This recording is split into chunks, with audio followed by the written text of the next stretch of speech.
And now, a holiday message from the Duke of Allagash.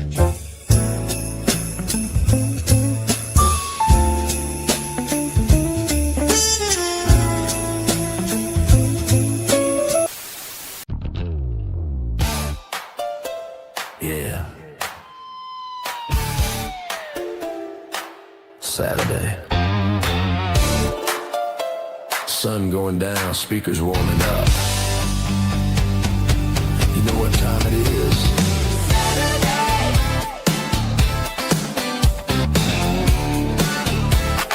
Saturday. Saturday. Come on now.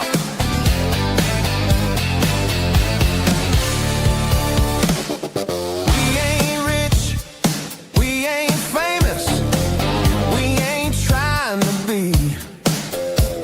We just got a night together, and that's enough for me. Saturday's ours, let it run till it runs out. Ain't nobody keeping track, ain't nobody rushing back. Saturday's ours, let the whole world carry on. We've been waiting all week long, now the wait is gone. If you got somewhere to be, it can wait till morning. Tonight we've got each other, and that's worth the party. Yeah. Saturday's ours. Yeah. Saturday's ours. Oh, we're alright. Yeah, we're alright. For one night, everything's alright. Oh, we're alright. Leave tomorrow out of sight. We got all we need tonight. Yeah. Wow, I wasn't supposed to do that. Sorry, technical difficulties. Hit the loop button. You're supposed to be saying, welcome to another episode of Maine Rising Live, and we have a full bus for you tonight. That's why I'm so excited, hitting buttons all over the place. In fact, our first guest is already in the back, but I've got to take a moment to introduce you to my co-host. To my other side right here that I can't name because I forgot which side this is. This is Britt. Hi, Britt. How are you? I'm doing very well. Excited to be here, Tom.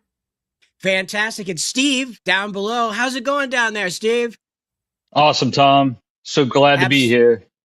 Absolutely. Keeping the guts of the stream going. Well, without further ado, we should introduce our guest. That's right. Shawn Packard of Waterville joins us in the hot seat.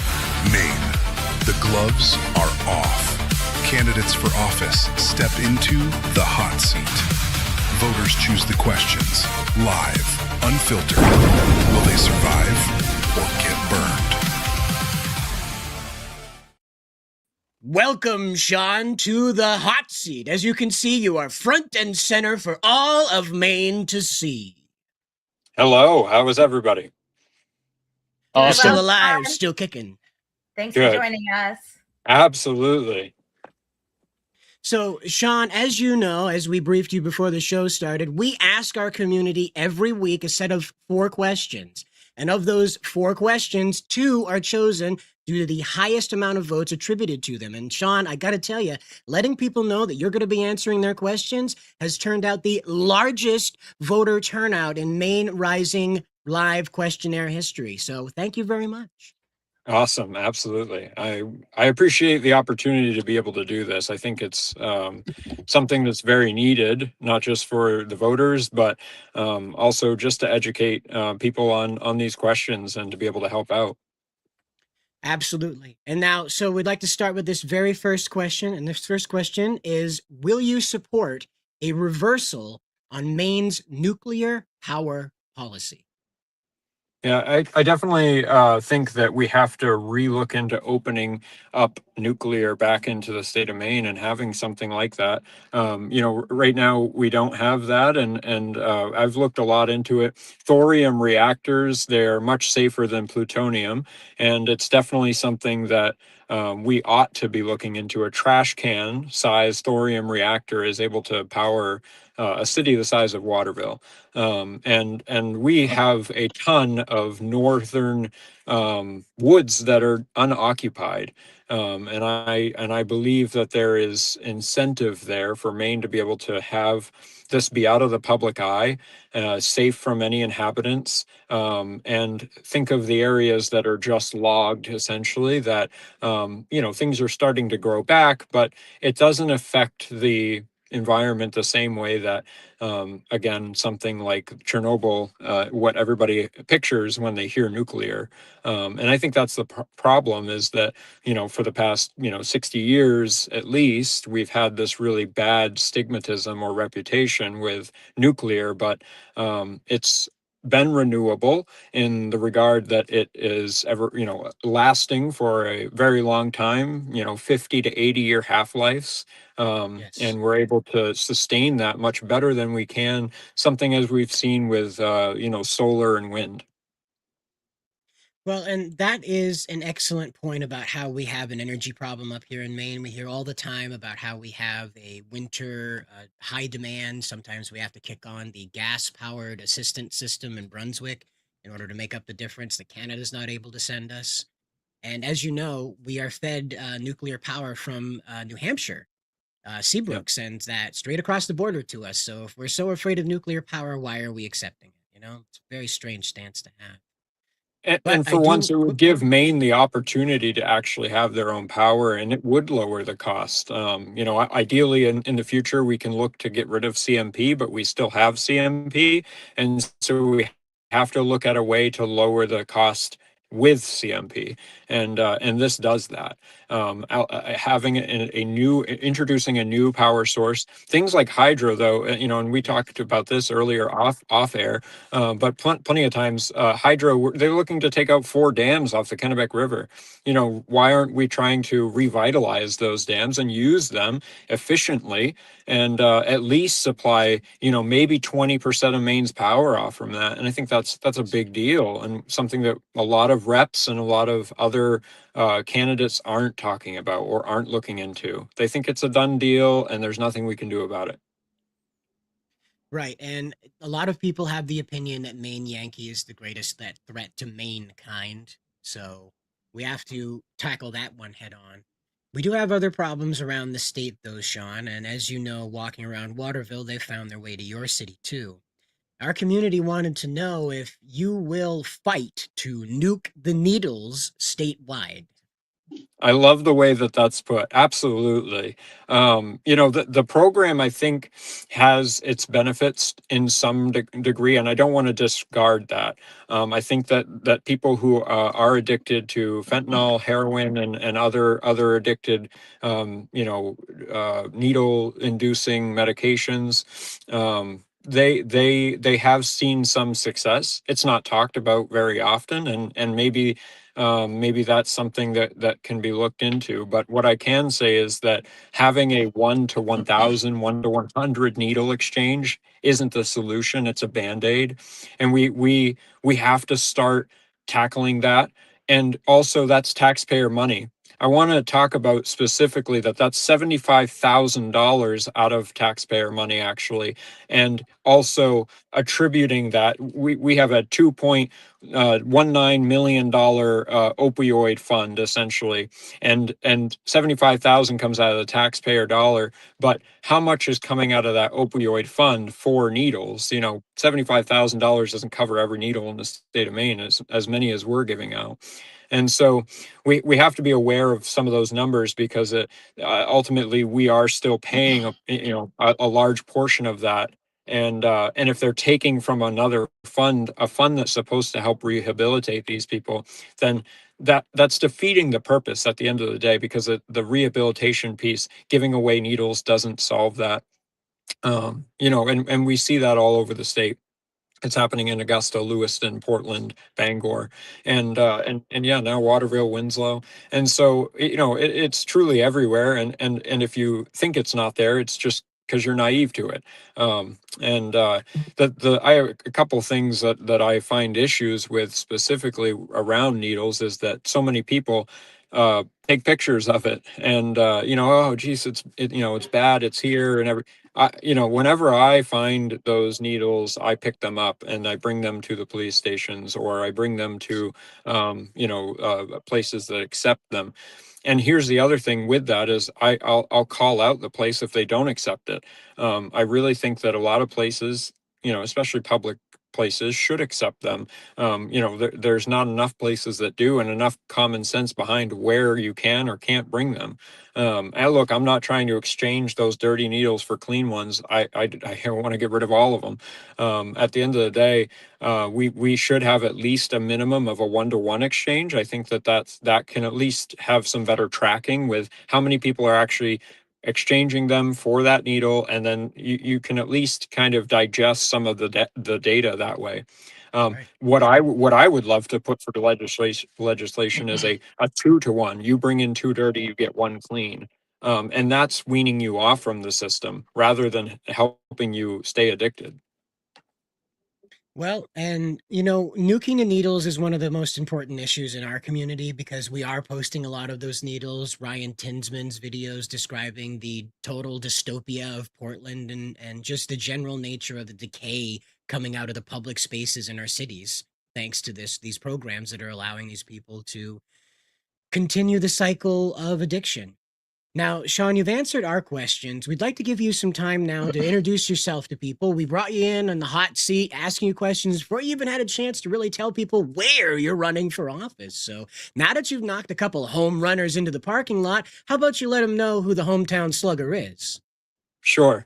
So I'm Shawn Packard. I'm running for Waterville and Winslow District 64 for the House of Representatives, and it's a seat that obviously has been difficult to win as a Republican. But I'm putting in the effort, knocking the doors, obviously, raising money, doing all the things that I feel like not a lot of other candidates who have run in that seat have done. But even more than that, I'm the same person that I was before I decided to run, and I think that's the key here. Not just to maybe the success of the campaign, but to anybody who's running, you shouldn't have to change, put on, a mask or be somebody different. I think that's what a lot of bad politicians do ultimately. I'm true to myself and I'm going to stay that way, which also means that I'm going to be true to my values when I'm sent to Augusta. So I plan to do the exact same things I have already been doing. I'm involved in the community. I've sat and continue to sit on multiple boards. I'm a small business owner. I own Red Claw Media, and I'm always active in the community. If there's an event going on, I make time to show up. And that's very important. We have to make sure, not just if you're going to be a representative, but that you represent the people. I'm going to hopefully be sent to Augusta to represent Waterville and Winslow. I'm their voice though for the greater state of Maine. And at the end of the day, um, you know, that I don't think has ever been done. Waterville hasn't had a voice. We have all these outside entities, Kobe College and other large donors that kind of dictate what happens in Waterville and what happens in, for the state of Maine on a Waterville or Winslow's behalf. And we haven't really had a good person that's been able to understand the man's man, or just the person who's boots on the ground working very hard just to feed their family. I grew up in foster care and had quite a difficult life. And so I kind of understand that, coming from nothing and having to work for everything. And throughout that process, when I was 14, I worked with Paul LePage to end up trying to fix the Reunification Act. And that didn't get passed, but currently DHHS force reunifies families, and that's not always beneficial to every kid's case. And furthering that, when I turned 16, I ended up helping form the Foster Youth Bill of Rights. And that's a very important document that allows kids to be able to speak up and have a voice in DHHS so that they're not manipulated by the system and they're not manipulated by doctors. I mean, entering care, every child is diagnosed with at least something, right? And most of the time it's bare minimum, maybe PTSD, but sometimes it's more intense because the more intense that you go, the more that they can, provide the child with Maine care. They can provide the child with doctors. They can provide the child with, medication that they may not even need. And DHHS obviously is maybe not at the forefront of racking in money, but the state definitely does, and that's a benefit to the state, and that's how they're looking at it. So every child in care is basically just a revenue portal, and so Yeah. we really have to hone in DHHS and make sure that and also as the state's number one largest expense too, right? So we have to make sure that that's has a good SOP, a standard operating procedure. I've only worked in management out of high school, and that same mentality will help establish good roles for what the state should be run like. And I'm not saying a businessman knows best. I'm saying that a foster child who, grew up in a broken system under Democrat policy knows best. Yes. Now, Shawn, do you have a few minutes? My co-host had a few questions for you. I know that Britt is absolutely head over heels with your resume. She was ecstatic that we were having you on this evening. Do you mind answering a couple of her questions? Absolutely. All right. Hi, then. Shawn. Thank you for Hello. all you've done and what brought you into your passion. Shawn, if you could get every Mainer to stop arguing with each other who's frustrated with the direction that Maine's going in, and you had 5 minutes of their attention, what is the one thing you'd want them to understand? Yeah, I kind of had a lot of talk about this actually, because of the reality is when you go to court, you don't look at your judge and say, are you an R or a D? You just accept that you're in court and that they have higher authority than you. And I'm not saying that you're putting your politicians in to have higher authority than you, but they are taking a risk that you're not willing to take. And you're voting them in, and so you should have some respect for that role. And so with that, I would say that an R or a D doesn't really matter at the end of the day. I think that the person in the role should be having the best intentions for the state of Maine. And I can tell you from what I've seen that the Ds don't really always have that, at least currently. I would love to see a world, though, where RD doesn't matter. We're putting forth legislation that is best for Maine. So it's not that I'm going to reach across the aisle, because I feel like then I'm putting myself in a higher place than somebody else, and I'm not like that. What I do believe, though, is that we just need to work together. We need to come together and understand what policies literally make sense for the people. And they're very common sense issues. These are things that we shouldn't even have a debate about. They're just simply things we need to fix. And I think that most of the citizens in Maine understand those issues because they're living them. And so the same people that are in office just need to take a step back and realize that they're trying to put legislation in to support those people. And if they're not, they need to step aside. We have so many people have been in legislation for many, many years. And the reality is that maybe they're not really what's best for Maine. And rather than just voting for them, again, RD at the end doesn't really matter. If they're doing the wrong thing, though, from somebody who's running, I'm not going to support them. I want to support good policymakers that have the best intentions in the state of Maine. And accountability goes across the aisle and right back to ours, right? Yes, and the reality is the people hold us accountable. So I can also hold people accountable once I'm in, but if I'm a legislator, then the people that need to hold me accountable are the people that put me in there. And I feel like we as people, as voters, our voices lost. But understand that we are the ones who put them there, and we can also remove them. 100%. And I love what you said about, I always say we should all be more independent about the way that we vote and choose policies that align for everybody, not just because it has an R or a D behind the idea. Correct. Yep. It just because it was put out by the opposite party. And we've really just got to bridge that gap. Yeah, we do. And this, we obviously have a very common sense governor. We're going to be having not currently, but we're going to hopefully have one. And the idea is, right, that we are all going to work together and solve these issues, and hopefully bridge that gap for the first time in a long time.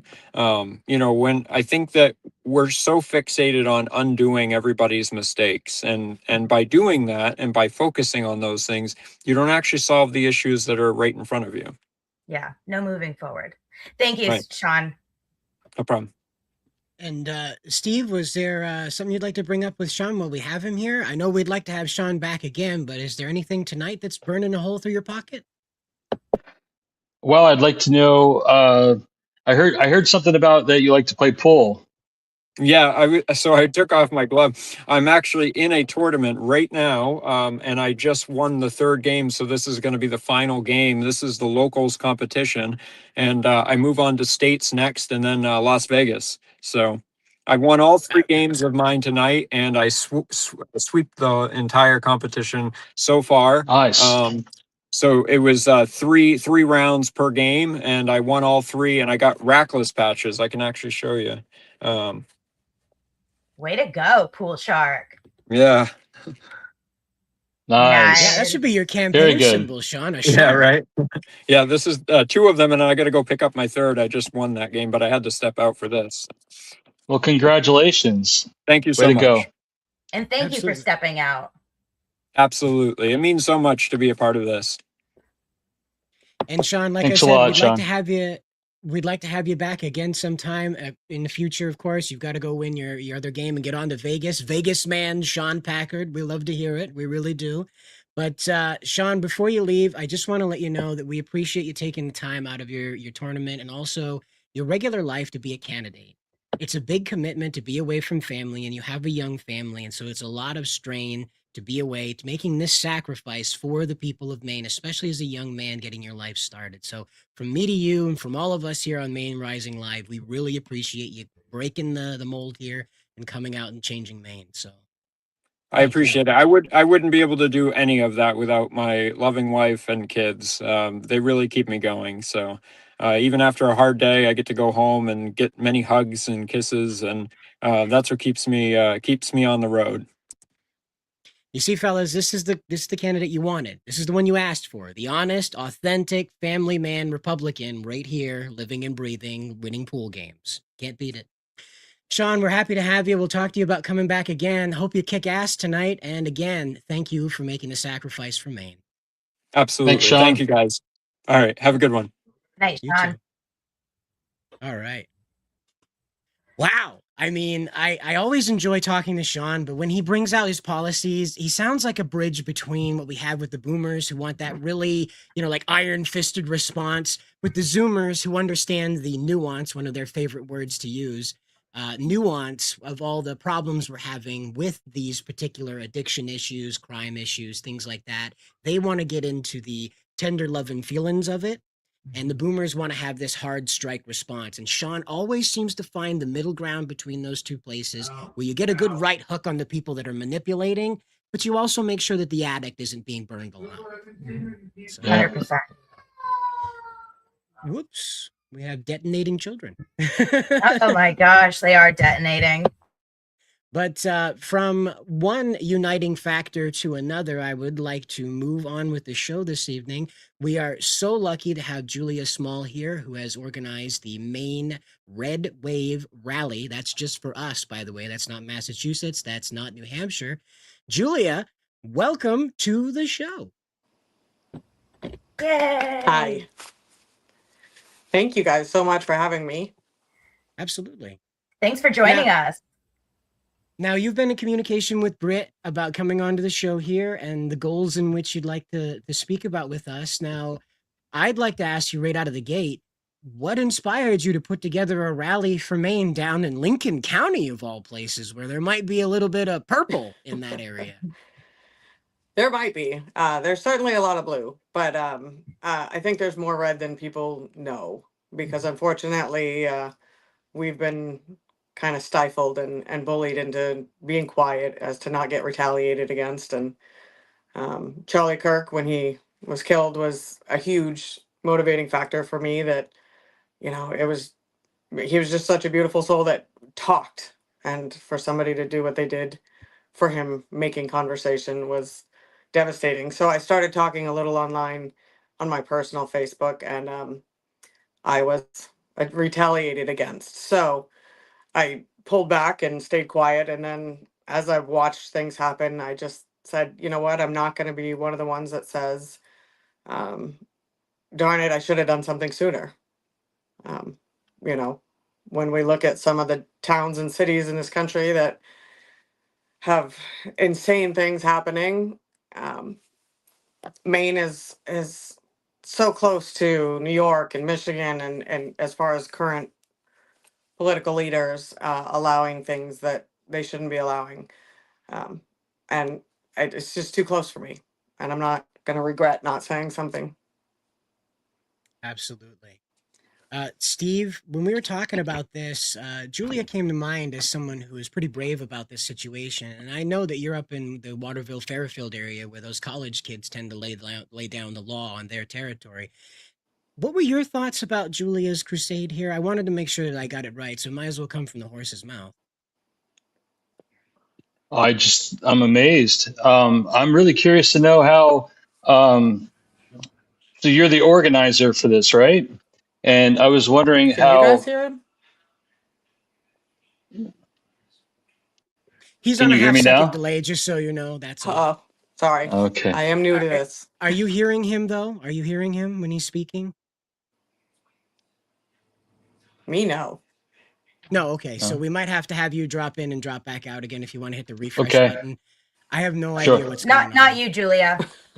Yes, we do need Julia to do that. Oh, I'm Julia. sorry. Okay. I'm so sorry. Oh, okay. Nope, The you're okay. You platform- need me to drop out and drop back in? Just refresh the page and come right back. That's all. Yep. I'm sorry, folks. Just a It's one little of these refresh. things. Occasionally, You hear me? phones don't.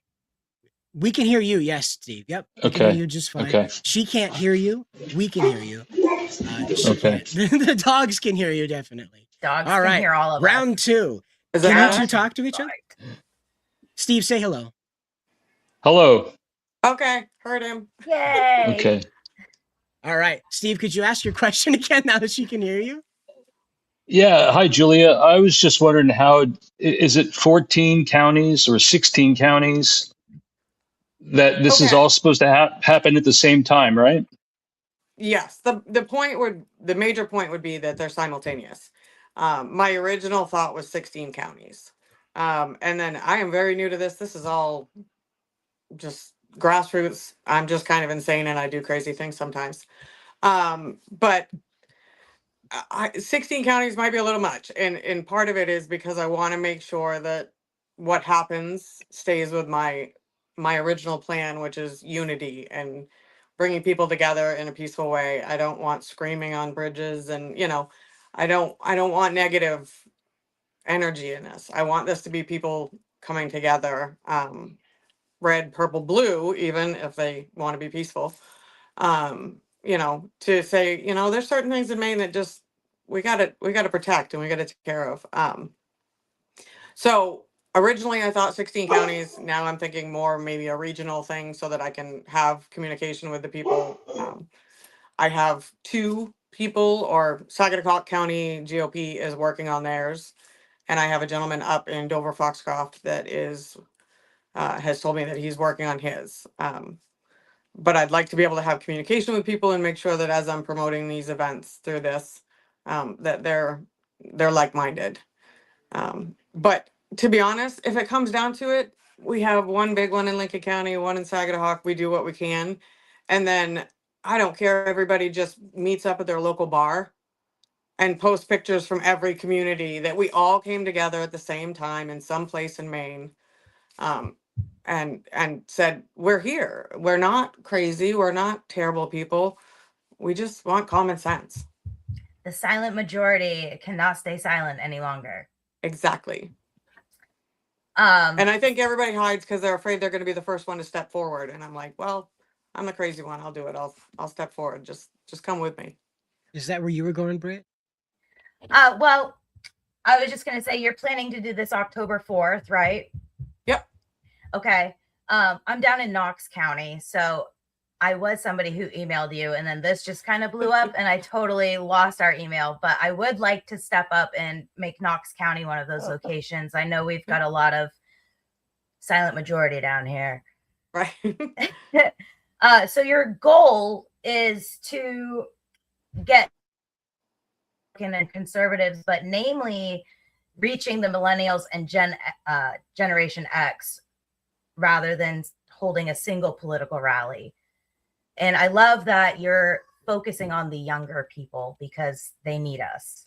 Yes. They have been indoctrinated and believe all this wild lunatic stuff that's going on and think it's for the better, like allowing undocumented individuals to vote in elections because it's inclusive and kind. And we've got to just make them realize what reality is. So, Julia, I'm curious. You created the Maine Red Rally, tongue twister, because you felt like ordinary Mainers needed to stand up and be heard. Is that fair? Yes. Okay. So organizing people is one thing. Actually getting them to believe that their voice can make a difference is another. Yes. What was the moment when you realized, holy crap, this is bigger than me? Oof. It happens. Oh, I'm going to be careful not to include in my personal life that I am trying to keep separate from this because I have me and then I have 100%. other things. But the amount of people that come up to me in a day and go, "Oh my God, thank you." And they whisper it, they, and they just say, it's so refreshing to have somebody that's not angry, that maybe even is a little moderate, like, it's just common sense and just standing up for those of us that are sick of being called racists and bigots and all these horrible things that everybody refers to us as, and we're not at all like that. Were you expecting it's the thank yous I get all day long. Sorry. Yeah, fine.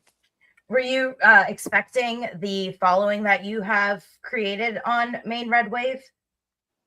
God, no. Yeah. No, I thought I was going to do this and I'd be like, everybody be loner. like, yeah, okay, Julia. I think most of my, my family thought the same thing and they're disappointed to see that. Foot in mouth. Yes, I come from blue roots, and I am surrounded by them. So, I do this on my own and nobody wants to hear about it. Well, you see, we're here and we're crazy too. So we're here to take you in as family. Yeah, no, it's been amazing. I've been shocked. I've been amazed. And that's part of the reason I'm reaching out is because as these rallies come together, people are like, what are you doing for speakers? What are you doing for this? Lincoln County, we're trying to get tables set up for people getting registered to vote. And it kind of has to come together in pieces. And I couldn't get anybody to find any interest in this until I started getting some followers. And then as it's gotten bigger, then more people are interested. And I think it's really hard to stay patient and just let it come together but it's doing it. The movement is doing it on its own. And I'm just here to try to coordinate it. So, I've talked to a couple speakers and I'm like, well, great, I'll have you in Lincoln County, or, you're more towards Saginaw, so maybe you should talk there if they get theirs all set up and going, I'm just letting it flow and people are bringing it. Speaking of letting it flow, I do have a special guest to come on here, Mr. Chuck Ellis. He is the chairman of the Cumberland County Republicans, as well as I would say, a very influential person in the Young Republicans of Maine. I think of him as a high-powered organizer here in Maine, someone who's got 99 levels worth of experience with this, where I've got -0. Mr. Me Chuck too. Ellis, can we ask you for your expertise in helping Miss Julia Small organize this statewide rally to swap the Blue Roots? You're muted, friend. You're muted. You have to unmute, friend. There we go. Now you can hear me. I was just saying I don't know that like as I said to you, like I think I have some ability to help with grassroots organizing. That's what I've been. I mean, in addition to being the chair of the Cumberland County Republicans, that's one of the things I've been trying to do to help us be able to win here in Maine. But I still feel like an amateur because it just feels like every time I learn something new, there's so much more to learn in terms of how to effectively gather people around a cause. You and Julia right alongside each other with this, they blow for blow, brand new things every day. Yeah. So, but I think one of the things I've noticed in terms of like doing events and stuff like that is we've been there have been a number of events that I kind of helped do and a lot of them had to do with like a timely thing that happened, right? So I helped organize, or I guess I organized a Charlie Kirk vigil in downtown Portland because I figured if you're going to do one, why do it anywhere else? And so we did that. Easy to find. 2 days after that, and also like some of the boys and girls sports rallies I was part of, and a lot of it had to do with like when do you get people where they're really motivated and really ready to get together for bigger events. But in terms of like, again, Cumberland County Republicans, this is also what we do, is trying to figure out how to grow groups of people who are willing to help candidates get elected, so that we can turn Maine red and put an end to the Democrat nonsense. And to see how the Democrats are reacting, one thing that I'll say is I do think that I feel like there's a bit of a blood in the water kind of thing. I think they realize they're very vulnerable, in particular this year, but right now in general. And they're as a result, they're being more aggressive in some ways than they have in the past. Can I speak to the timing? Certainly, absolutely. Okay, so the timing for me is that is a Sunday. So Republicans, we all work. We can't just drop everything. To be honest, I've worked every Sunday for 7 years straight, but I'm gonna take at least half of one off. God love you. But it's the day before early voting starts, and that's the timing for me. And everybody was like, let's do it sooner. And I'm like, nope, I want to fire everybody up on that Sunday evening. Get Smart. Everybody where their brain is at. This matters. We're all together. We got to go do this so that the next morning they can get out there and vote.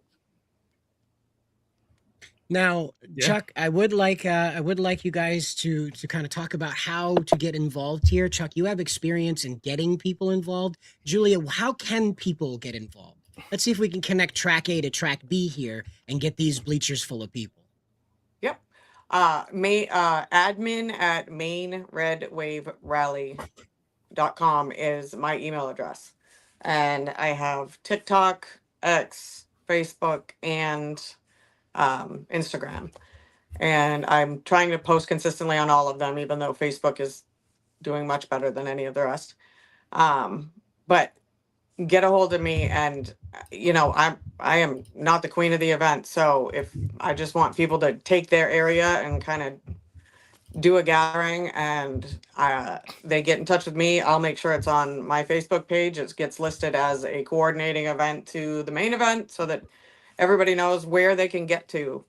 And then, like I said, I've got some speakers I've talked to, and I can say, hey, we got one coming up, and it's going to be nearer to you. So why don't you go over and talk at this one, and we can all kind of work together to do this. And there is no funding.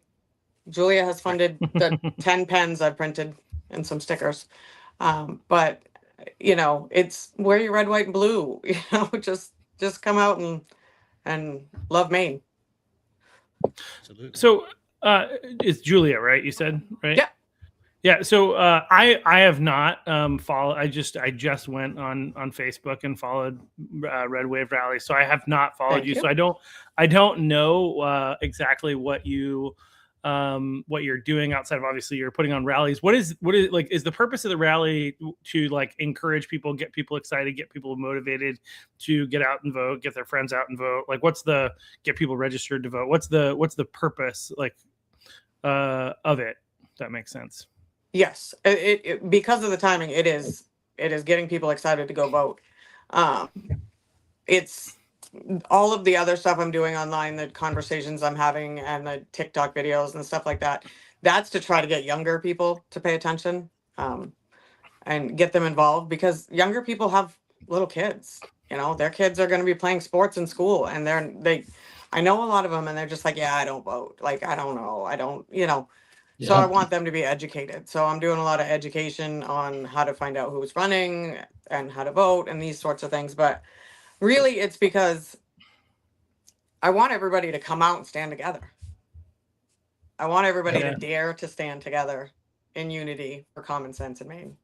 The people that stay quiet and don't want to rock the boat, I want us all to get together, because if we all get together, nobody's singled out and looking like the lunatic.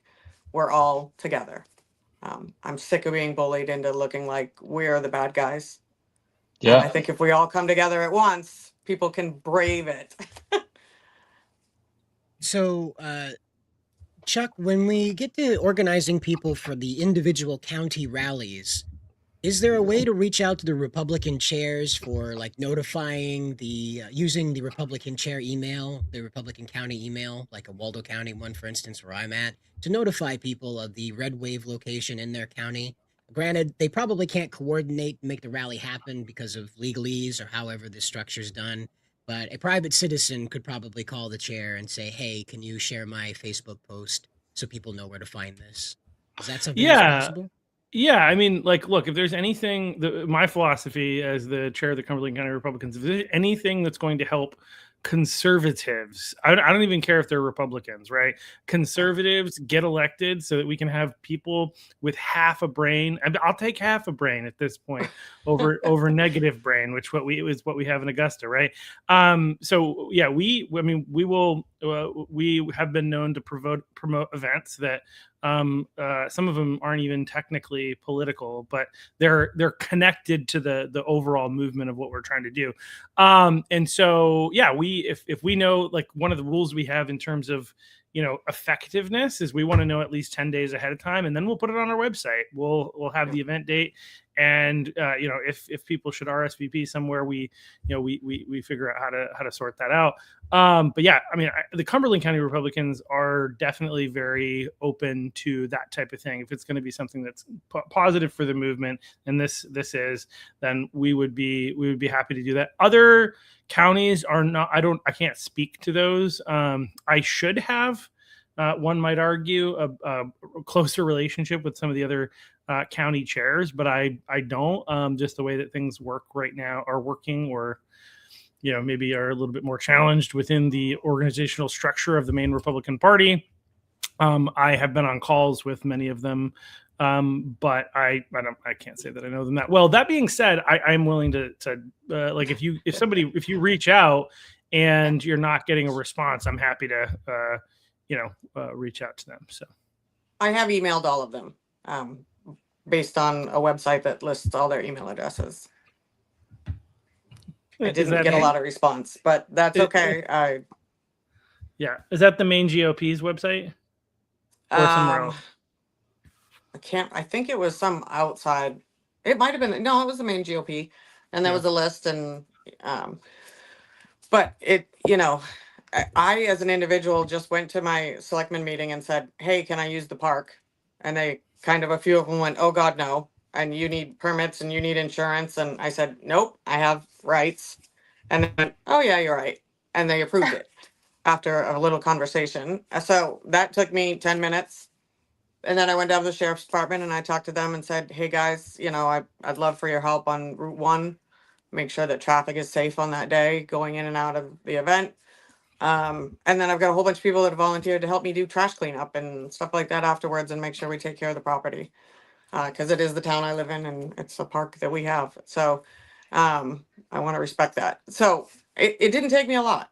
And this is just conversations I have after I work 50 hours a week. So I'm just looking for other people like me around the state who want to step up and say, "Hey, I'll do it in my area. I'll call it out." So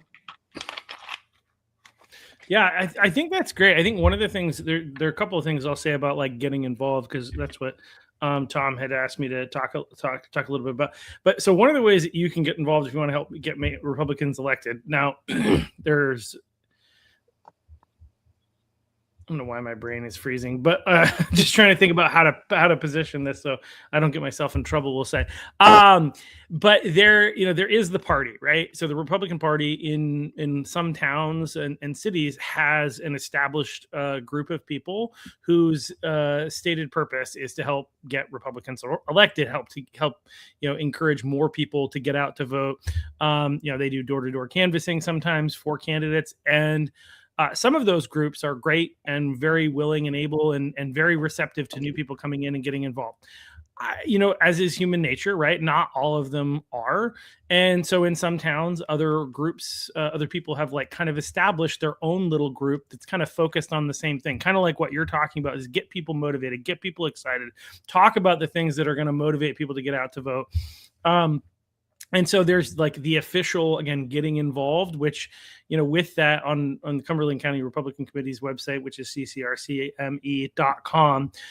people can go in and there's a volunteer form where they can click and say, these are the types of things that I would like to do to volunteer, or I want a lawn sign. And then you put in whose lawn signs you want. And so those are some ways to kind of plug in directly, I think, with the party, but also like separately, like not everything needs to be done, within the party. I mean, people can grab a group of people that they want to help their candidates and just get out there and help the candidates. Not everything has to flow directly through the party. But those are some of the ways that people can get involved. If anybody has any additional questions, I'm happy to answer them either here or people can reach out to me. I'm pretty easy to find. I think we have a really neat connection point here, actually. You were bringing up how people get involved with one another. They get involved by going and attending to these events. You start saturating with people. So we have the Red Wave Rally for Maine. And what we need to do is we need to make sure that this is also a place where candidates feel that they're comfortable to go. As Julia was talking about earlier, a lot of people want to make sure that they hide their head. You don't want to catch a stray skateboard in the case of Mr. John Featherston. So the situation that we're facing, though, is that a lot of people don't want to be the first one to light themselves on fire, as Julia was saying. It's a little much to be the first one through the gate. So our candidates are very bold people. They are putting their names on the line, as Mr. Shawn Packard has. So perhaps it would be all right to reach out to the candidates and say, have you made contact with the Maine Red Wave Rally? I'll get it right eventually. The Maine Red Wave Rally. You need to make sure that you get a hold of Julia Small and find out where the rally is nearest to you, who to get in contact to speak there. If there isn't one there, please ask Miss Julia very kindly if you can come to her property to do the rally and speak there and get elected. Because I think that would be the good crossover we're kind of missing in the moment. Is a lot of people want to get involved. A lot of people have the horsepower to do it. Here's the connecting rod, though, that turns that horsepower into rubber meets road. We get the candidates involved. They're bringing their people in there. They're bringing their organization in there. So when they're emailing their followers, they're like, hey, I'm going to be at the Lincoln County Red Wave Rally. I'm going to see you there at 11 a.m. You better be there with pancakes, that kind of thing. Probably not pancakes. Those are summer pancakes. Yeah, I'm not cooking pancakes. Yeah. So Nobody wants me to cook. It's, so a lot of pancakes would be a lot of pancakes, but it's happening. It's like the where Trump syndrome is kicking in. But anyway, I talk with my hands. I start turning into him. But anyway, so that would be how what Chuck's just told us, how I would connect it through. So candidates, if you're listening and you're waiting for your turn to be on the Maine Rising live stream here, where we talk to the candidates, talk about the issues, and really talk to Mainers about what Mainers are talking about, you should probably get a hold of Julia Small about where the Red Wave Rally is near you, so that way you can show up and get elected. Now, if you're having trouble with working up the nerve for that, Mr. Chuck Ellis has a storied history in explaining to candidates the do or die situation that we're in. Because Mr. Ellis is down in Cumberland County, where it is deep blue, and there are some very passionate people about how blue that is. So if there's anybody who has the chutzpah to help you get the pep together to show up for that rally, Mr. Ellis is a source to turn to tell you, you know what, dodging a skateboard is a lot easier than you think. It's a lot easier than you think. They'll catch you off guard sometimes, like they did with Mr. Featherston, but usually you could see him coming. So that would be how I would recommend to go forward with this. And Julia, in your case, I can help you make some graphics that you just have to post up on the Red Wave thing that says, candidates, this is a space where you can address your electorate. Where are you? Yep. We can even word it just like that. Like, this is a Red Wave rally. Where are the red candidates? Come on, man. Yep. Haven't got all day. Yeah. I need the locations too.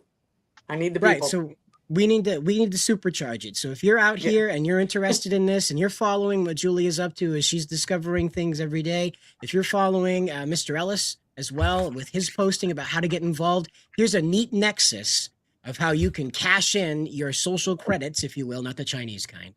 You can cash in your social credits and have some people show up, turn out. I wouldn't recommend a BYOB, but maybe BYOV, bring your own vote, you know? Yes. So Please do. that would be how I would do it. Before we adjourn the conversation, Mr. Ellis, I understand that you have some candidates down there that are running for office and they are embattled. How and where might we find information about those candidates that are running in the Cumberland County area, especially those who need some firepower to show up on their behalf? Not the gun kind. We don't do that around here. Yeah, so I think there are a couple of things that I would say is just it's as easy as going to ccrcme.com. We actually have a place for candidates, whether for everything we've been having a candidate page, so you can see who's running where in Cumberland County, all the different all the different candidates that we have going. Their picture, their websites, all the information you need to know about who's running. And also, again, if somebody wanted to get involved and help, there's that form that you could submit, and then we have a volunteer recruiter coordinator who would then reach out and try to figure out, with depending on what you want to do, because like one of the fun things about people are like, I don't know how to, like, I think people have a specific idea in their head about what volunteering looks like. And they're like, I don't want to go door to doors. I don't want to make phone calls. I don't want to, right? But that's why on our form that we have where people can submit and say that they want to volunteer, there's something else. Like, what's a skill that you have that you bring to the table that might be able to be used to be able to help candidates get elected, whether that's data analysis or, doing research on the internet or, maybe creating graphics. I mean, those are things that a lot of people have skills and abilities, and there may be plenty more things. But that's one. Again, I would go to our website. There's a list of our events. If we have events supporting candidates, that's a good place to plug in, as well as reaching out directly to the candidates, or you can reach out directly to myself. So that's what. And Chuck, that was ccrcme.com. That's correct. Okay. Cumberland County Republican Committee, ME for Maine. Got so it. ccrcme.com. Yep. So. And now, Julia, you've given us your information before on this. Would you mind reiterating that so that way folks who maybe have their pen and paper handy for Chuck's address also catch yours too, so we can connect some dots? Yep. Email address is admin, ADIM, ADMIN, at mainredwaverally.com. I am on TikTok, Instagram, and Facebook as Maine Red Wave Rally, and then I think it's X that is ME Red Wave Rally. They didn't have enough characters, so so you can find me at any of those places, and I'm on it all the time. Send me a message, say you want to get involved, and I would love to get you involved, and I'll be going to ccrcme.com to dig something up that I can talk about. Absolutely. And thanks to Britt here letting us know in the chat how people can connect with you on x.com, as that seems to be where a lot of politically motivated Mainers are hanging out. We have a lot of political conversation on Facebook, but the people who like to hammer the anvil, if you will, they seem to be on X. So look forward to hearing from folks over there. Is there anything else you folks would like to let us know about before we adjourn this part of the show? Just a thank you. All right. Well, we'll make sure to check back with you before October 4th, right? 4th is when we're doing this? The day before early voting starts. Exactly. So we're going to check back with you again on this. We're going to make sure that we hit it hard again, make sure let everybody know where they need to show up after they've been told already to get started on where to show up. And Mr. Ellis, we will also have you back again to talk about what's going on down in Cumberland as the heat gets turned up on this election. Undoubtedly, Portland's going to be yet another hotspot for us. So It's I going to be thank you fun. both. Thank you both. I hope you have a wonderful evening and good luck out there. Watch out for flying skateboards. All right. Thank you. Will do. Thanks. See All right, then. Now, that was a really inspiring story, honestly, because as you know, being a conservative in Maine, even from the time in elementary school, if you happen to draw a rogue Reagan on your math homework, you're going to get a talking to by somebody, if not one of your peers. So it's been most of our lives that we've spent in a state of mind where we're sort of policed on how we can express ourselves. So it's nice to hear that Julia and Chuck Ellis are aware of this and are working against it. And thanks to Julia, everybody everywhere is going to have a chance to have a local red wave rally. So you don't have to go all the way to Lincoln County, unlike what I thought when I opened the segment. You can find one in your own backyard, or you can just have one in your own backyard. Let Julia know. And of course, you should probably let your town know that probably 100 people are going to show up to your house. So probably a good idea to let the sheriff know at least there are going to be problems. But how did you guys like that? Steve, I'll let you take the floor. I think the show or having them both on was a great idea to collaborate and to get the word out because we're really struggling. It seems like I've talked to several people in the last week and just kind of asking them little questions to get to the big question is, are you a voter? Like, will you go out and vote? Because these people seem to at least be in the middle. And then they're having this issue where, nah, I just don't vote. I don't do it. And I'm dumbfounded. I'm like, no, that's not good. We have to change that. And I think what Julia is doing is right on point. Exactly. Britt, what was your read on it? I love Chuck's philosophy, essentially, that, he's not trying to muddy the waters, but he's trying to show Mainers how muddy the water has become. And like it or not, we've all contributed to that muddying of the water. So I think it's really awesome to see us, rather than just complain about how muddy the water is, working on clearing it together. And I love that we connected Julia and Chuck. Yes. And I really want to have a backyard party, but I kind of think Julia knows how to throw down, and I want to go to Lincoln County. If that ends up becoming the largest one in the state, we can probably turn it into something that happens annually. So if you want to see it happen again and again and again, you probably better show up the first time to make sure everybody knows you want it to happen a second. 100%. But speaking of making plans for the future and how we're going to keep the boat straight, especially after Mr. Bobby Charles gets in and starts taking a chainsaw, an axe, and anything with a cutting edge to our current regulation scape, we're going to need some type of system, some type of department, some type of way to divine where all of our money has been going and where it should be going next. And thanks to Kenneth Capron, we have a system in place that's just waiting for the legislator and governor to adopt. Mr. Capron, welcome to Maine Rising Live. Well, thank you for inviting me. Welcome, Yes, sir. And Kenneth. as we brought up at the top of your introduction here, you have been so gracious as to offer Maine the Maine DOGE program that's made specifically for us and waiting for a Republican governor and Republican legislator to use it as a jackhammer on the last 8 years. Yeah, couple things here. One is the package that I put together. I think I sent you a copy, Tom, Yes, sir. of the DOGE proposal. Is 38 pages. So I think I've covered a lot of ground in this, but listening to the campaigns and the early debates, everybody was a hootenanny when it came to DOGE. Every time you mentioned the word, people would scream and shout. It was like a party. So I took it upon myself. I always worry when it comes to be cloture, which is, oh boy, when it comes to be cloture time next next January 1st, half the people in the world are going to bring proposals for legislation forward, and they're all in competition to try to get something adopted or put through the process. So I wanted to be ahead of that, and so I put together this package, and it comes in several parts. There's where it started off was identifying the problem, and the problems that we're trying to fix.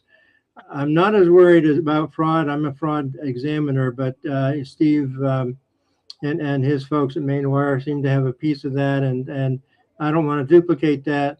But my experience with fraud investigation, financial fraud investigation, raises some red flags, and it certainly needs to be addressed. But my focus is going to be on going forward. What are we going to do to make this state a more accountable place? And I picked out on three things, three departments. The three branches of government have all failed us. And this is what I wrote, because there's a lot to say. But I wrote down that the failure of all three constitutional branches of Maine government to govern adequately, the failure to provide accountability, transparency, and efficiency demonstrates the need for a more permanent, independent oversight of all aspects of Maine government. All aspects of Maine government.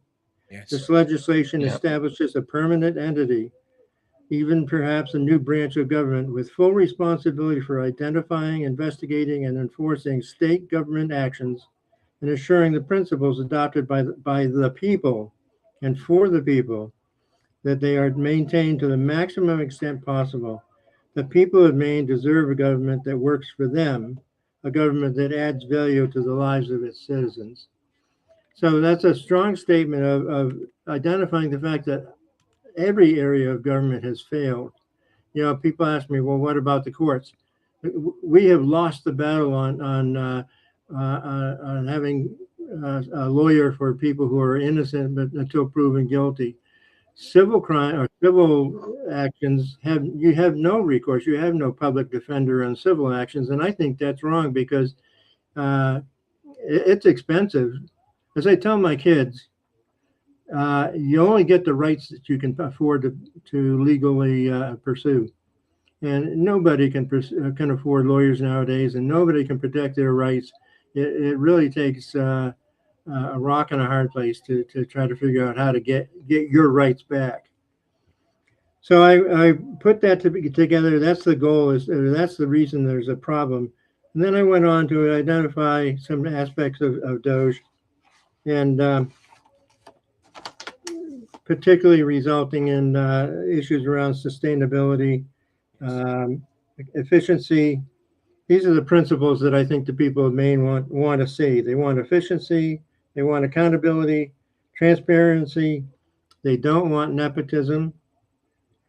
They want integrity, moral and ethics, corruption, decent statute of limitations, and an anti-retaliation and bullying place so that people don't have to live in a workplace culture of fear. Yes. And if you know people like I know, I've had more than my share of bosses who just beat you up. I guess it makes them feel good, but they're not working with you. And I think it's time for somebody to throw the weight around and say, we can do some corrective actions here. So that's my list of principles, and I've outlined in quite detail what those principles entail, with an emphasis on the efficiency, accountability, and transparency aspects. That's what most people were crying for, and that's where at the federal level, the Musk troops, their DOGE, came in with the intention of identifying and improving on accountability, efficiency, and transparency. Now, we all know, if you listen to any of the people who've done any research on government actions, we all know that transparency, which is the Freedom of Access Act, is a disaster. I mean, you either end up not getting documents for months or weeks, you end up having to fight them, you end up having to pay through the nose. If you listen to the Maine Policy Institute, they've been assessed, or people wanted to charge them with thousands of dollars for fairly little information. Well, see, I believe what the book says, what the intent of the FOA Act is, and the FOIA Act has an even stronger motive. This is the public's information. This is the people's information. Why would the government need to hide any of it if it trusts its citizens? So transparency is really critical here. Accountability, we haven't had a strong accounting function in the state for decades, if ever. I think I'm the first CPA ever to look at this stuff. And I can tell you right now that across all accounting functions, we're weak. We don't analyze statistics. We don't do a monthly report from financial statements.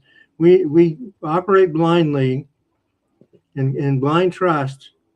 I would rather give Donald Trump my money than trust the state of Maine accounting folks. Well, that's been one of the most interesting things about this is we've come to find out that there's not just a handful of these no-bid contracts. A great deal of our government apparently runs on these no-bid contracts. We're just writing blank checks to friends of the Mills family. And that's a matter of it's convenient to ignore certain rules and laws.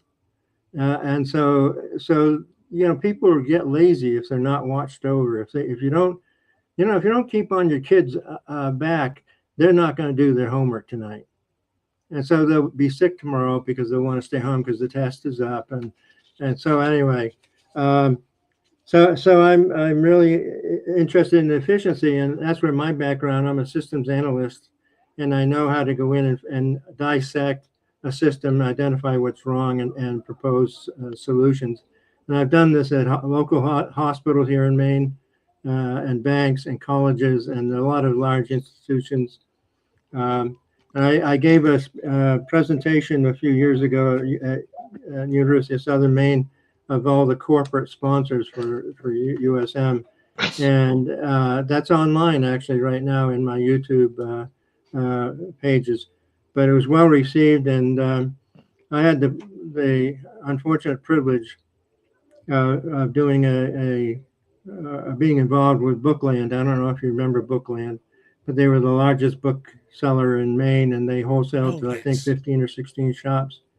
And their controller went on vacation, and I was brought in to fill in for that short week, which turned out to be a lifetime. And the owner came to me the day too. He says, I haven't been able to get any reports out of this new system for 6 months. And he says, is there any way you can help? And I said, you're lucky. That's my expertise, is getting reports off systems. And so I sat down at 9 a.m. and by 11 a.m., I handed him his first financial report in 6 months. Wow. And he's a sole proprietor, and they were losing $2 million at that point in time. Imagine having to tell him that. And the second thing I told him was, I need my check now. Yeah. Yeah. Because he's going down the tube. I'm heavily focused in this report on corruption of all sorts. And, corruption is defined a million different ways. And a lot of people don't understand corruption. But when you go around the rules in order to accomplish something usually for yourself or a friend, that's corruption. A lot of the things, for example, that Shenna Bellows is doing with her power is corruption, because she's not exactly trying to interpret the laws in favor of the people of Maine. And that's, everybody in government is working for the people, not for themselves and not for their friendly neighborhood politician. They're supposed to be working for us. And that hasn't been well demonstrated in any of the recent decades. Another thing that for me has been a big issue is retaliation. And as I said, I've been through a lot of retaliation, especially with the state. But there are many bosses who need control, period. They just need to control things. And they will lie, cheat, and steal, and bully you until you either consent and agree to do whatever they want, or you leave. And I can honestly say I've left 3 jobs because of the bullying. And so I'm looking to use this as a way to knock that crap off. And I'll tell you one thing, the Maine Human Rights Commission is a farce. And I'll tell you why. If you haven't had the pleasure, when you file a complaint with the Maine Human Rights Commission, you sign a statement that you swear under oath that anything you say is subject to perjury. Do you think the other side has to do that?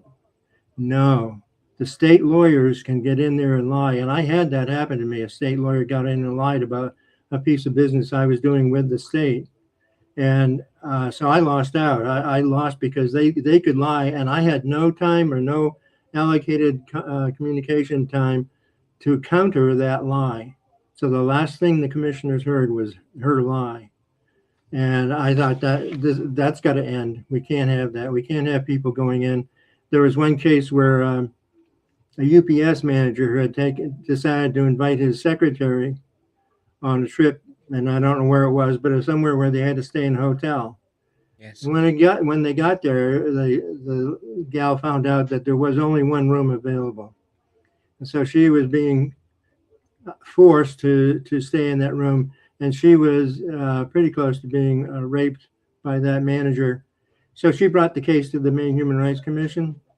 Nada. He got away toll free. She should have been smarter. Was their conclusion. So I have a thing about the Maine Human Rights Commission and several other of the commissions that are supposed to be looking out for the people. I often ask, and that's part of this conversation, is who does the Attorney General of the state of Maine represent? The state? The people? Who do they represent? Because it seems like they're representing the politicians and the state. Because most people, when they go to file a claim against the state, they don't get to do it through the AG's office. They get to do it through their private attorney at their expense. Yes. That's got to stop. That's just manipulation.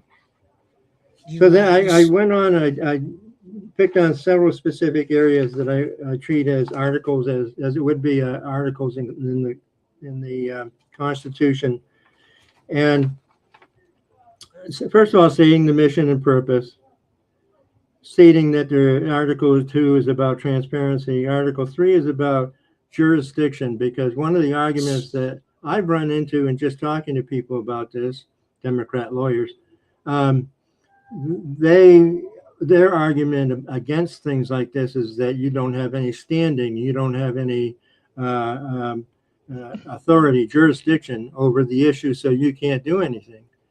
So I'm giving this position or this department the authority to request subpoenas, to file claims, to arrest people. Yes. I want this. In other words, there's no turning around. You either face the devil now or you face him later.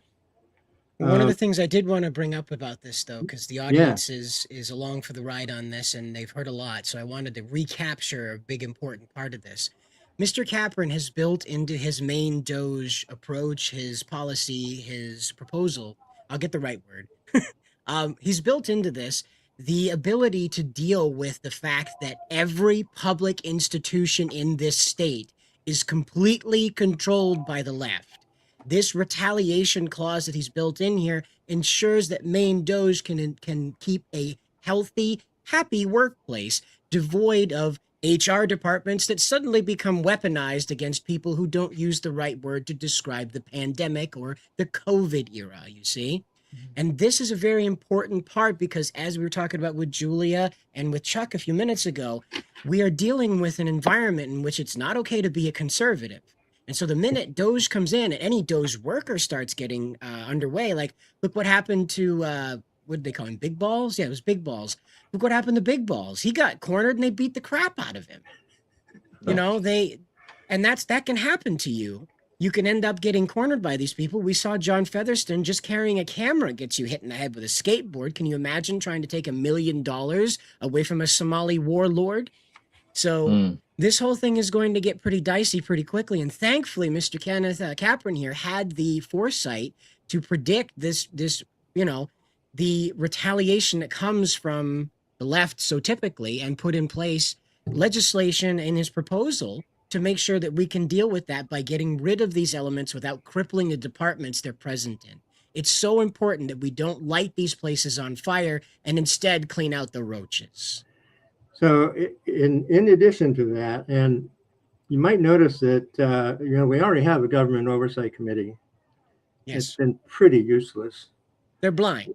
We have OPEGA, which is the functional, but they've been pretty useless.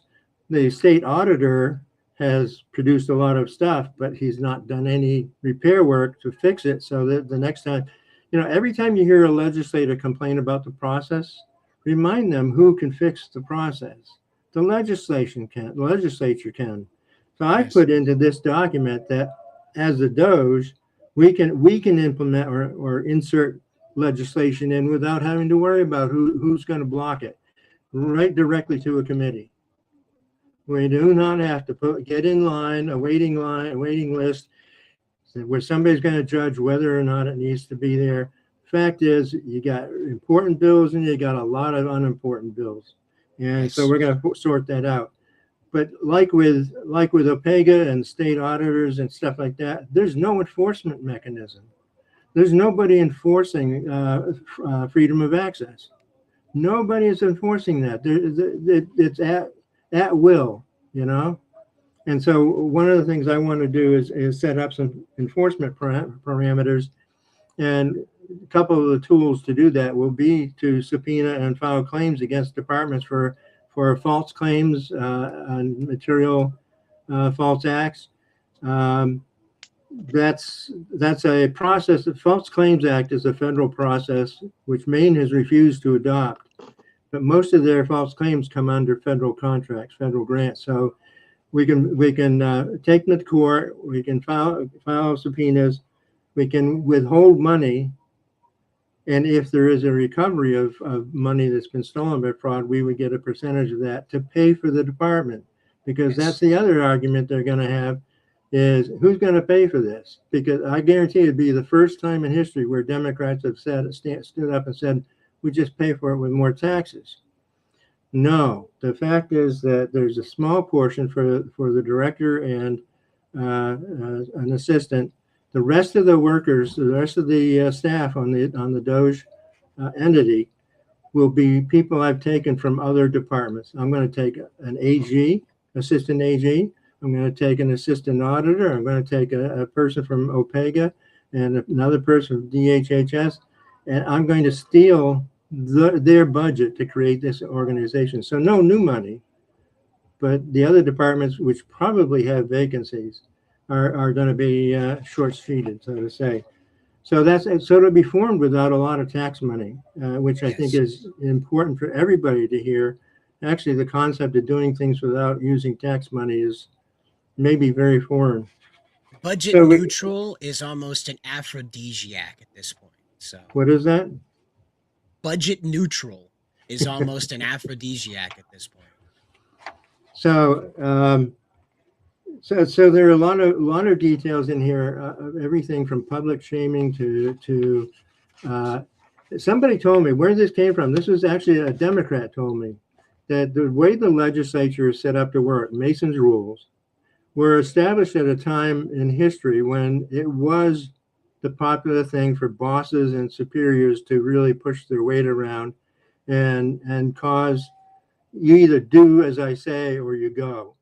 That type of the culture still hangs over from the 50s and 60s and 70s, that it's okay to beat up on the little guy. And that I've told all the candidates, I've told all the gubernatorial candidates and a lot of the regular candidates, we've got to fix that. If we don't think that what the legislature is doing is right or fair, we have the power to fix that. This position assures that we have the power to fix that. I don't care if there's all Democrats in the entire state. This one bill will give the DOGE the power to sidestep all of that garbage that they feed us. They got more excuses than a hen in a snake pit. And that's how they operate, though, is that a lot of people are very busy. One of the things I learned about when I started engaging with Maine politics again after so many years away was a lot of the older crowd explains that the reason why it got so bad is that they were working. They were providing for their families. They were making sure that their mortgages were paid, that their car payments were paid. They were not paying attention to the sneaky language that sounded very fluffy and very kind and very Captain Planet, and they wanted very hard to be good people, as they were told they needed to be good people and have open hearts for new ideas. And sure enough, 20 years later, the slippery slope happened and we ended up in the swamp. So thankfully, Mr. Capron, you've gone ahead and built a howitzer to deal with this mess. It's like a flamethrower we're going to take to the government is what it sounds like. We're taking from offices where people have an expertise to begin with. What Mr. Capron's talking about is essentially creating the Justice League of finances in Maine Absolutely. in order to bring together people who don't need like training to figure out how to use the DHS system. They're And not going these to are need all- training to figure out how to use this. These are all points which have been made by businesses and analysts for decades over the years that are good practices for business. And so anyone who questions whether something is a good practice or not is going to have to do some reading or some extra vacation Soul time. searching, anyway. At the end of the articles, I got into a sidestep, which was specific initial targets for the DOGE. And if you go through that, you'll see that there's a lot of legislative suggestions there on housing, poor legislative procedures, poor processing of bills and proposals, and dozens of others. How to fix the Maine False Claims Act, how to fix the Whistleblower Protection Act, which almost doesn't exist right now. Some stuff on education. I just keep going on. I keep adding to this because there is a lot of stuff that we need to address. And I want this role, this DOGE entity, to have the ability to step in and say, no, we're not going to rename every bridge in Cumberland County just because you say so. We're not going to allow the Trump effect to take place in Maine. No offense to Mr. Trump, but I'm still waiting for Lake Trump and the Inter-Trump Highway. Well, one of the things we can't afford to do in Maine is rename all of this stuff. we have to stay that budget neutral track because people are already at the edge, and we're going to need some liquidity, I guess, for the first year of the next Republican governor in order to make all of this happen. We have so much. Mr. Capron, as you know, they created a whole department just to give Hannah Pingree the credentials necessary to run for governor this round. We have a whole department we have to deal with now that exclusively just serves as a selfie farm. That's all it does. Mm-hmm. Well, there's actually two. There's the GoPIF group, and then there's this climate committee, which is totally running around in circles, doing nothing, and spending money anyways. I won't get into climate here, but you can see that's an interest of mine. I actually have a neighbor who's got a graduate degree in climate studies, and he's interested in getting involved. So I'm going to try to work him into the nastiness of politics. Well, but so demons run when good men go to war. Well, that's so. Here's my dilemma, and this isn't necessarily part of what I hope to pass, but we got three gubernatorial candidates. Bobby Charles has not been willing to commit to this yet. I've hounded him to death. He probably hates me by now. Both Bennett and Pingree have a copy of this, and both were enthused. So the fact is that people need to realize on both sides of the coin that this is not going to just affect the Dems. If I'm the DOGE and I get my hands on this legislation, I have to look at both sides of the coin for what they're doing right and what they're doing wrong. Now I know from the past that we've had some corruption in the Republican side of the aisle. And I don't know if you know that one of the senators who was a pharmacist stole $1 million from the Fed on Medicaid and Medicare. Wow. And he's still working as a senator. Oh, man. The treasurer for the Maine Republican Party stole $50,000 from the party and went back to work for the party. When they finally decided to get rid of him, he went to work for a board in Aroostook County Economic Development Board. Of course. So we've.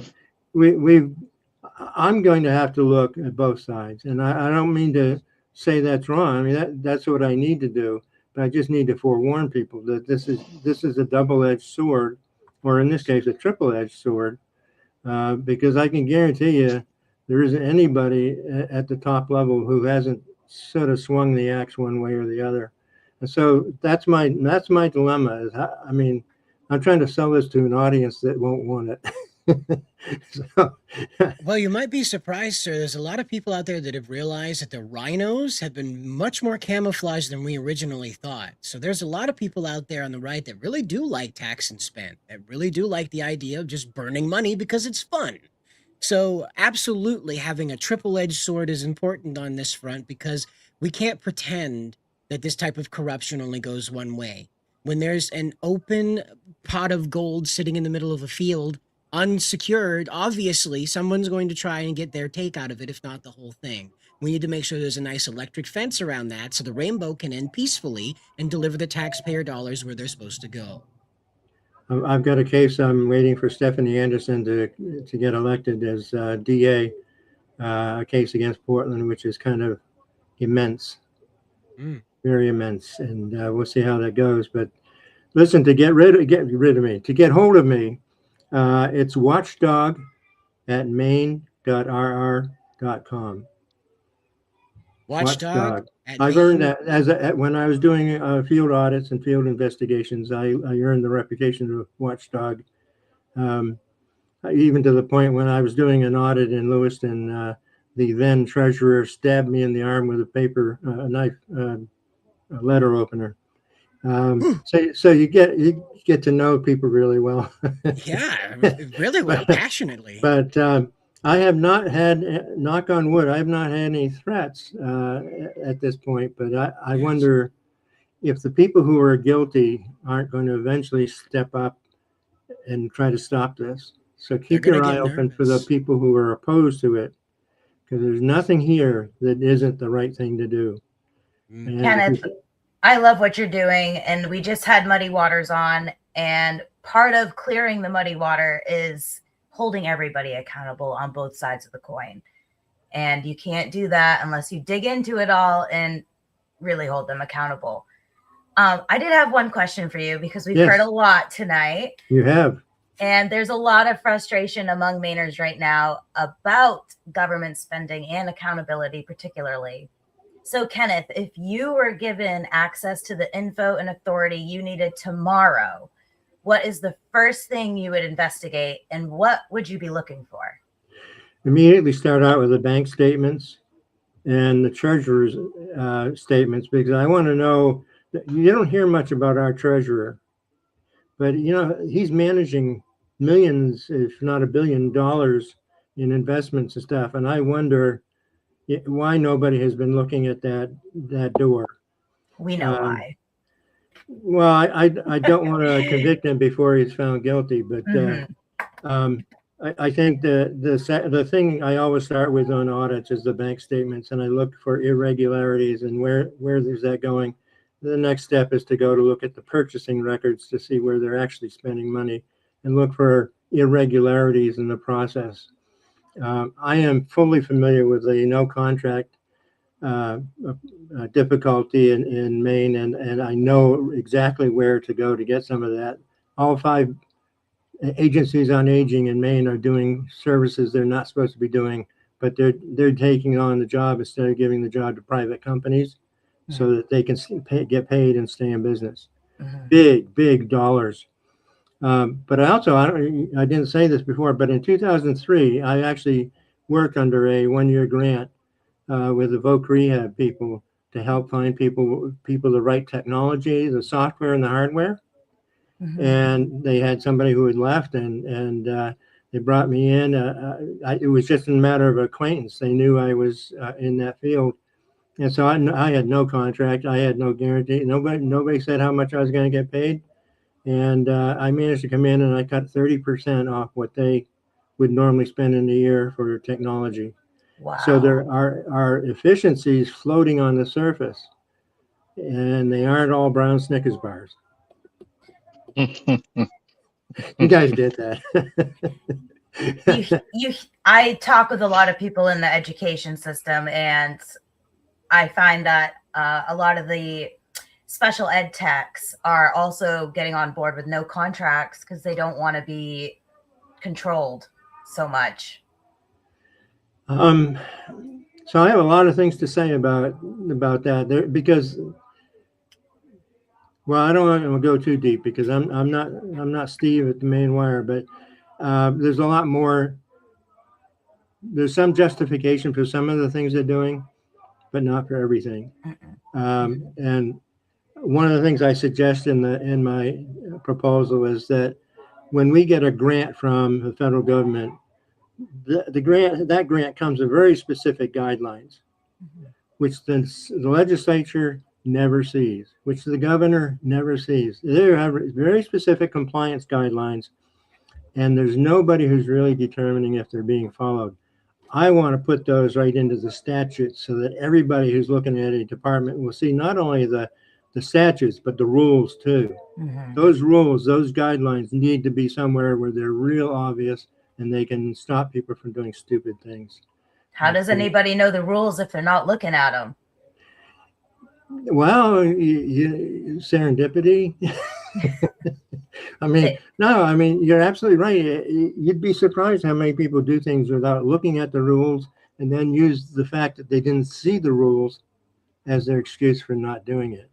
And I can relate to $1 million grant that DHHS got for older adults with Alzheimer's and dementia, and it went to a good friend of the department. The whole $1 million. I fought tooth and nail, and I even tried to take it to court to get them to spread it out for services to seniors. It all went to one teacher who taught some good practices, and nothing went to the seniors, who also have the same housing problem that everybody else in the state has, which is another thing I've gotten into. And I have been fortunate to meet with people like the I'm going to forget now, aren't I? Volunteers of America. They have one of the best housing programs for seniors that exists in this state. Every one of their facilities is modern, clean, well kept, managed, and I recommend them highly. But they're not getting the attention. I tried in North Yarmouth to do a development with them, but North Yarmouth had a favorite son who got the project and ended up building only a third of the living units that we could have built with the Volunteers of America. So I've got all these connections. I intend to use them and explain why I'm using them. I mean, for building housing for seniors right now, there's only one organization I know that I would trust, and that's the Volunteers of America. Everyone else is going to have to prove their worth. So, Steve, before we let Mr. Capron go, did you have any questions for him? Yeah, Kenneth, I would love to ask you. I love what you're doing about the housing situation in Maine. And one of the fascinating things that I read about you is Memory Town. Could you tell us a little? Memory Works? Oh, I'm sorry. Maybe I got it wrong. Yeah. Maybe you forgot. Well, I was doing from 2012 to 2016, I was running an entity called Memory Works. And we would go out. I had 16 of them by the end of 2016. I was the largest network of memory cafes in the country. We would go out to have a monthly lunch or brunch or something with families with dementia, who had a relative with dementia, and we just wanted to sit down with other people in the same boat and hear about ways that they cope and all that stuff. And so we did that for 4 years. And I finally, because it was coming out of my pocket, my Social Security, I finally had the courage to ask DHHS for the money because that was what was up against that $1 million for their best friend. It's a battle I lost, but I had at least had done 4 solid years of helping people, and so I got burned out, not of doing the memory works, but of trying to battle the government, which relates a little bit to another housing project you may not have heard of, and that's the cruise ship. Have you heard of the cruise Yeah, ship? So yes, it has. my proposition is I've got a cruise ship, used cruise ship, which can house 4,600 living units at a cost of $30 per square foot. Think about building something at $30 per square foot. So I could bring in tiny homes and create 4,600 cabins that are just as good as a tiny home, plus a plethora of other things. It's still profitable even at $300 a month. I mean, why Portland is fighting it, I don't know. But imagine turning to the populations that we have. We don't have place on the waterfront for half the workers to live. They can't afford to live at 15. Portland is a $1,500 to $2,500 a month community. That's affordable, according to Portland. So I offered this in 2018. I got to meet the guy who owns Trump Tower. Believe it or not, he was willing to deliver the ship to our port free, and I thought that was pretty awesome. But then Portland didn't do it. I had the Navy actually came and voluntarily did a feasibility study for us, no cost, and produced it and said it was feasible. So, and they still didn't budge. So, what my only conclusion is that just down the street from where the ship would go is a developer who wants to put in the Portland Foreside with these multi-million-dollar condos with a view of the ocean, and he doesn't want a cruise ship in that view. It's a great idea. I mean, who could argue? So I think anyway.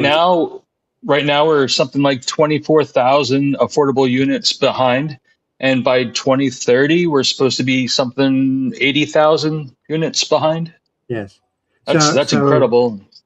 I was fortunate to come upon this ship during COVID, because during COVID, the average was 40 ships a year like this that were sunk at no benefit to anybody. It was just boom, right to the bottom of the ocean. And so I was able to actually, it's owned by a Greek billionaire, and she's very stubborn about how she negotiates. But I just need Portland to wake up, and that's why I need Stephanie Anderson to pursue that case as a legal case of oppression of an idea. Yeah, so I got all kinds of ideas. Those are just a few. I can cut property taxes by a third with one single bill. Oh, great, because mine just went up $2,000. My son owns some properties, and he says he may have to sell 5 of them to just afford the 6th. It's sickening. No, it's outrageously funny how many communities have suffered this. There's a huge increase in taxes. It wasn't just 1 or 2. It was many of the towns in Maine have suffered that, and that needs to stop. We can't do that. So I have lots of ideas, and I'd be glad to come back at any time and talk about them. Fantastic. Just get me out of the pass on that one. Just get me out to the field, Mr. Capron. Yes. Oh yeah, you can call me anytime, Tom, and I'll show up and play tiddlywinks. This is the kind of stuff we need to be talking about out in public, sir. And I really appreciate, like we've been talking about all night, getting out into public, taking the risk of catching a skateboard in the head. This kind of stuff where you've got to say it out loud because other people need to hear that. Hey, I've been thinking the same thing. Finally, this guy put words to it. We can actually pass legislation to get this done. Let's get behind it. Finally, we can learn about it. So I thank you, sir, for coming out here, laying your case out, and letting everybody know that you're the authentic article. You didn't just land from space with these ideas. Oh, no, You've been here fighting for a very long time. No, I'm right here from space. And if you stop calling me sir, people won't. If you stop calling me sir, people won't think I'm making money off of this, because this is out of my back pocket. So.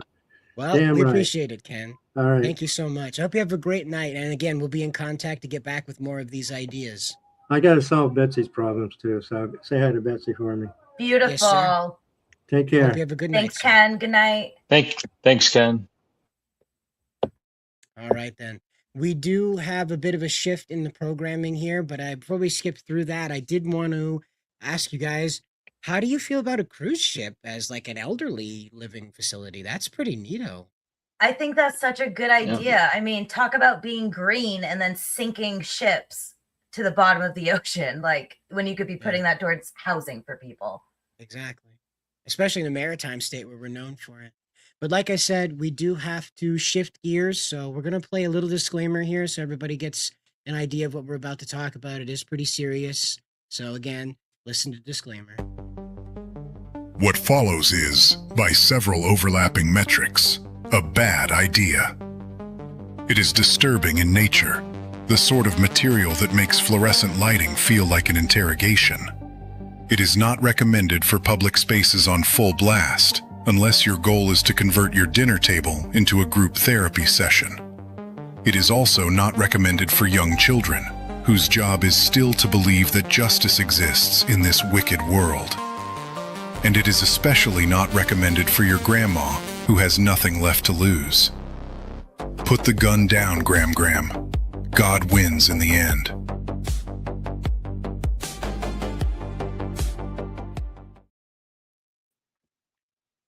Hello, Betsy Grant. Welcome to the Maine Rising live stream. We're sorry to have you here on such dark circumstances, but we would like to discuss this event with you. Before we get into that, how did you find your way into caring for children? Can she not hear me? Britt, would you I don't know. Can you hear us, Betsy? Uh-oh. Hi, Betsy. Are we... Oh, we've shut the camera. Hello, Betsy. Can you hear us? I'll message her. Okay. It might just be Well- one of those things where the camera is working, but the microphone isn't. She'll be right back, We'll get ladies her. and gentlemen. We'll get her back. We'll get her. Yeah, so she's dropped back out. She could only hear Britt and Ken, so that was a bit of an issue, DHHS so- really doesn't want this conversation to happen. Exactly. We're being actively hacked. Betsy, can we hear everybody now? Can you hear us? I can. Can you hear Yay! We can. Well, Hi, Betsy. We'll take it back to zero here. This is pretty dark circumstances to have you first on Maine Rising Live. So before we get too into the shadows here, we would like to ask, though, what brought you to caring for children?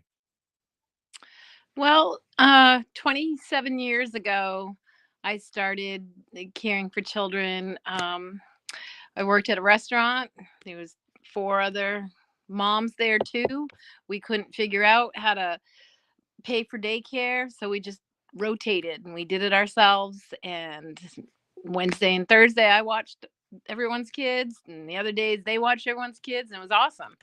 And then we're like, we really hate working holidays, nights, and well, every time that there's something fun that you could be with your own family. So we were like, let's start a daycare. We did.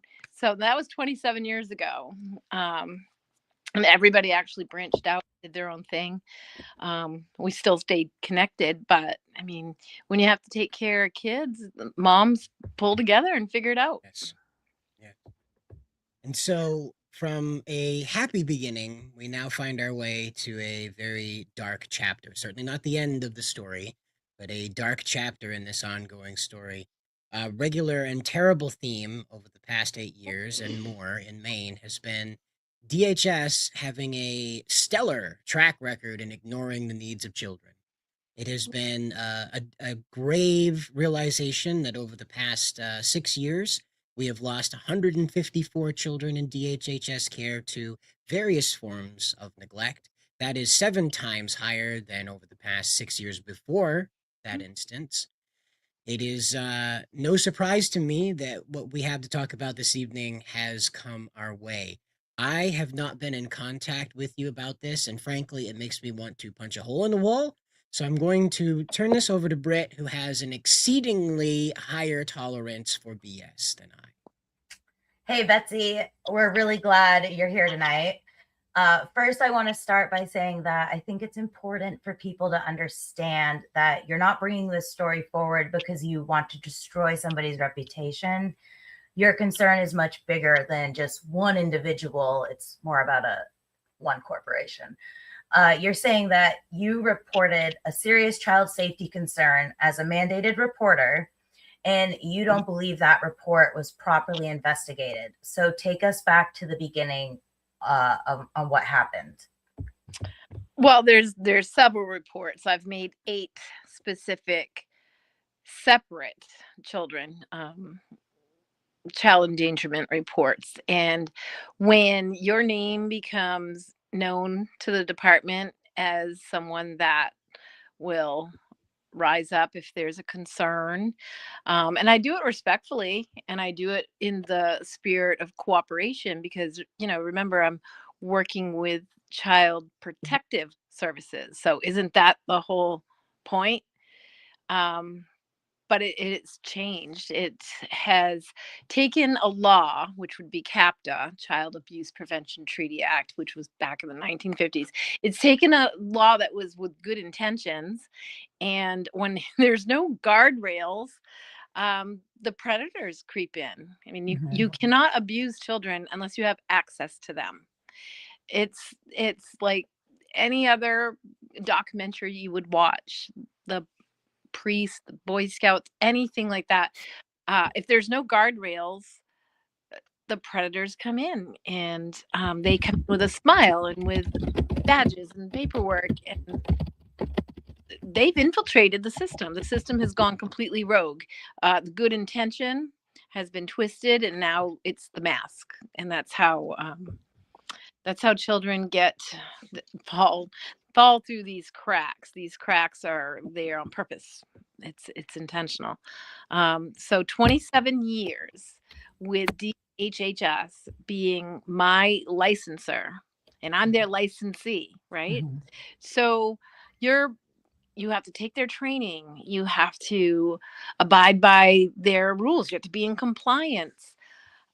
When you make a complaint to them, and you just get a unreasonable response to your high concern of child endangerment, something starts making you go, this isn't the way we're supposed to react to this serious report I just made.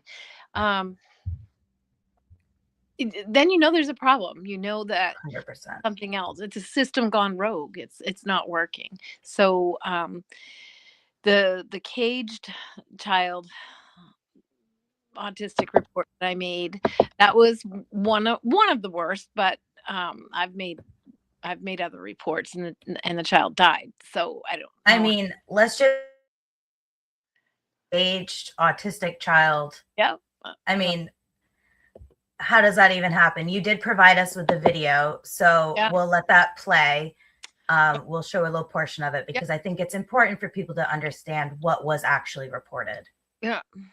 We have edited this to make sure that it is nigh impossible to reconstruct this child's face using AI. So if you're wondering why it has all of this obscurity going on here, it's simply because I didn't want to take the risk of somebody using Grok to create that face. So. Yep.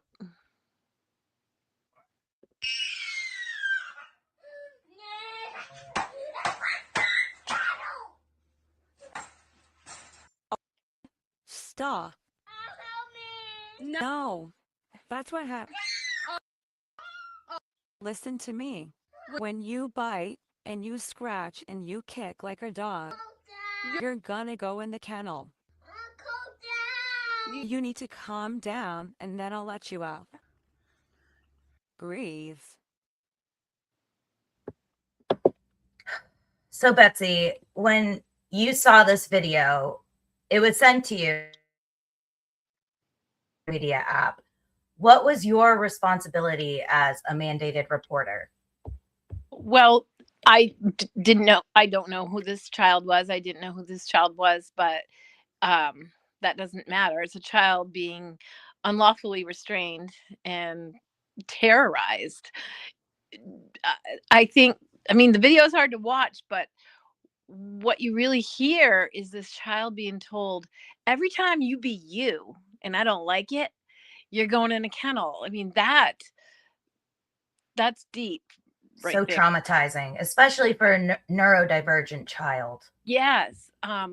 Anytime that you mess up, you're getting in a cage. I can't.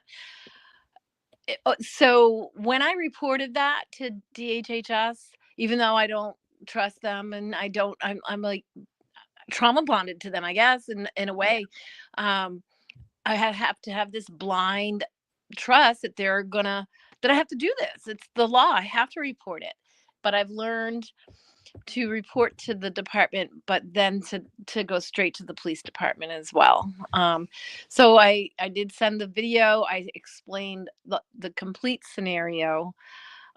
This was a daycare. This was a daycare employee of mine I had just hired. So of course she was smiles and fun and just going through the training and passed her background check, all that stuff. But she worked at another daycare in town, then got hired at mine, and she was doing both, and also watched special needs children at evening hours too, to help people. And in her ad for her evening time job, she even says, good with pets. And I just couldn't even believe it. So I sent that to DHHS and I said, look, this didn't happen at my childcare, but she is a full-time childcare provider. Here you go. And they're like, well, if it didn't happen at your place, then it doesn't matter. I'm like, that's like saying if somebody is a pedophile, but it didn't happen here, that they can still work. Like, what are you talking about? I just couldn't believe the response. So what did you expect the response to be when you made that report? Well, I expected them to open an investigation like they're supposed to do. And to be clear, they didn't. They did not. They refused. I have these emails. I'm arguing with them. I'm like, okay, well, I know I'm going to fire this person. I know that I'm going to have full disclosure with the 90 parents that I have that their own child was exposed to a person that had this kind of judgment. Even though she didn't do it here, I don't care. I think that my parents need to know that I hired someone like this. And when I found out, I did this, like that full disclosure, complete transparency with your parents. Yeah,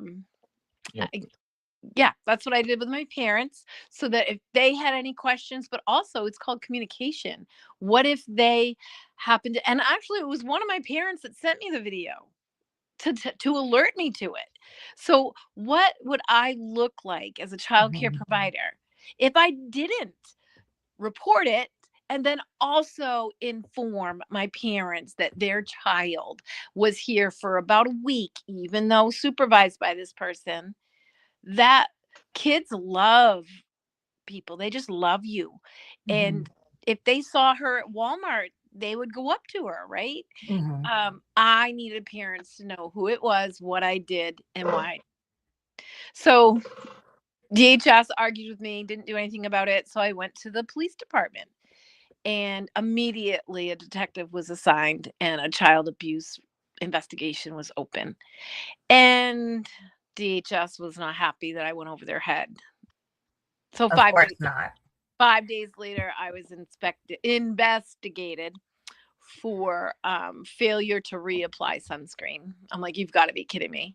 That sounds like what Kenneth was talking about with bullying and retaliation. Yeah. So, yeah. Okay. So I don't even want to be licensed by a licensor that cannot understand that that is child abuse. So because I'm targeted, and they claim they've shut me down this week. They didn't shut me down. They can't shut down someone that already said that take my license back and I'll do it my way. I bypassed them. You can watch as many kids as you want without a license. And if you're not charging, as many kids as you want. And that I can quote, that's them telling me that, because I asked that 5 years ago when I was helping the homeless shelter board that I'm on when we were getting their childcare going. I've helped a lot of childcares get started, And so I had a question. So I asked my licensor, and she was like, well, you can have as many kids as you want on that on-site childcare without a license, as long as you're not charging money. It doesn't matter. But if you begin charging money, then you can only have 2 kids. Now the law in Maine is 4. You can watch 4 children for money if there's siblings and then 2 others. And if there's no siblings, then you can watch 3 kids and get paid for it. So for the last few weeks, I just haven't charged any of my parents anything, because I knew Wow. as soon as I put in that complaint. So I don't know if anyone's going to follow this story well, but this caged kennel autistic child, that report I made in 2024.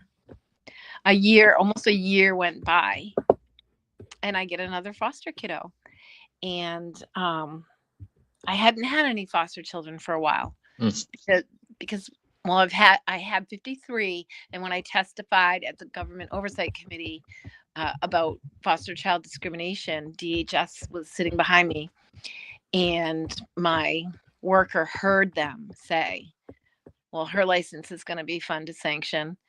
And within 18 days, my license was sanctioned, and all 14 foster kids that I had at that time removed, all of them. I couldn't even believe how quick it happened and how they were doing it. And I even argued, I was like, do you understand how adjusted these kids are, and that I'm trained with trauma care and play therapy, and like, do you understand what you're doing to these families? They didn't care. So I had about a year where I didn't have any foster kids, because who's the parent of a foster kiddo? DHS is. They're the parent, not the foster parents. They're not the parent. DHHS is the parent. Right. So I had a gap for about a year of no foster kids after I testified at the GOC, and they just took them. There's nothing you can do. You can't fight the department. And I get a call from a person in my community, and she's like, I have a foster kiddo, and I'm not going to be able to keep him because he's getting kicked out of every daycare he's in, and I don't want to lose him because she was good. And I said, okay, but I'm targeted by the department, and if you place your kid here with me, once DHHS finds out, they're gonna retaliatory remove him. And she's like, but I'm gonna lose him anyway, because I have to work and no daycare can handle him. And everyone told me that you can, and that you work with foster kids, because I do, and I have a great staff. And by the way, I pay my staff $24 to $35 an hour. So I have a very extensive plan. And actually, Ken has heard my plan on how to revolutionize the system. But anyway, Good. This foster mom and I decided, and this was in June of 2025, that I'd take her foster autistic special needs kiddo, because he was bouncing around everywhere through town, and I would take him, and I'd take him for free, and I wouldn't bill for him at all, because if I bill, who do I have to bill? DHHS. And I said, but can you tell his caseworker who I am and make sure they know? And she was like, yeah, no, his caseworker is really nice. And I was like, okay, so the caseworker cleared it. I'm like, I'm taking him for free, because I'm not going to tip off Augusta that I got a foster kid, because they already removed them all, and I'm not going through that again. My staff, everybody, we can't go through that. I don't know if anyone's ever experienced what a removal feels like. They come in, it's almost like a SWAT team comes through your home and your heart. They don't care. They don't care. The experience almost gives them joy. I swear, I've seen it in their eyes, the power addiction. Anyway, so I didn't bill for him. And Britt, I think you and I were talking. This was in June of 2025, and Britt, I think you and I were talking about the bus accident in November that happened. Sweet Braden, you and I were talking about this, and different subject, but you and I were talking, and I go, I do have one foster kid, and you like, really? And I explained to you what was happening, and in that weekend, the case manager emailed me, and she said, Betsy, I had to come do a site visit and put eyes on him and report to my superior. And when in my notes, it says that he's at Tiny Tykes daycare, and that you weren't billing. And I was like bracing for impact. I was bracing for him to have to get removed, and that I'd have to tell that foster mom that it was my fault because it's me, because I'm targeted. And she's like, no, we're not removing him, but we're going to pay you. I was like, oh my gosh, you're kidding me. You're going to, okay. Because it was costing me a lot of money, but I was going to do it anyway. God love you. Yeah. So they paid me, and they only paid me like 100 something a week, not even market rate, but something was something. And after not billing from June to November, that was great. I was happy. So I was like, wow, thanks. And I said in my emails to her, which I have for court, I said, could you please write a summary and say that you have no questions or concerns, or even if you do, what are they? But that he's so well adjusted. He's getting his one-on-one care, even when he's at daycare, when he gets dropped off from school. And she was like, sure. Well, things changed. When summertime rolls around, and this is what the department does, this is an area where if we had accountability boards, people would they would be able to look at what's actually happening and be able to analyze the data. Foster kids, so many of them are autistic and nonverbal. Maine has the highest rate of removal, the highest amount of foster kids. Maine also has been sued, and your listeners can Google this. We got sued for having the highest rate in the country for medicating foster children, the psychotropic drugs. One foster child that was 4 years old was getting 5 to 6 different prescriptions. So when they remove a child, then they heavily medicate them, and we got sued for it, and we had to pay out, but didn't get paid out to a foster kiddo. And you can Google that story that I just mentioned should be shocking to people. And why do we have so many foster kids, and why do we have so many autistic foster children? Now, how did they get their diagnosis? Because some of them aren't autistic, have the diagnosis. So we have to look at that. And I was a witness, a testifier in the discrimination of foster children, but of the autistic services. And if you see what came out in January of this year, Maine was busted by the Office of Inspector General for the $46.5 million autistic child improper billing, which is another word for a heist of all that money. We'll never get it back. No one can ever figure out who took it because it's built into the program. It's built into the computer program. So, yeah, I'm pretty sure DHHS doesn't like me, not just because I am annoying and keep making complaints about children. I think they're scared of me because I have been doing this for 7 years, since 2020, almost undercover, if you will, undercover, just smiling, waving, behind enemy lines, taking these kids for free. Then when I say, hey, so I took that I took this child for no billing. Come to find out, and we made this connection right away, it was actually the same caged child family, if you can make that connection. So you're saying the girl in the cage is the sister to the brother that you were watching for free? Yes. That I just reported last couple weeks ago, August 11th, for his disability rights violation. So most of your listeners that have ever been through the rogue foster system, they know what I'm saying when I'm saying that you get a label, you get a target, and you are a profit center. Children are the biggest profit center because, well, you have your childhood ahead of you that they can use you for.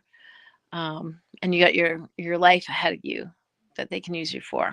So you just had a pretty big visitor this past couple days.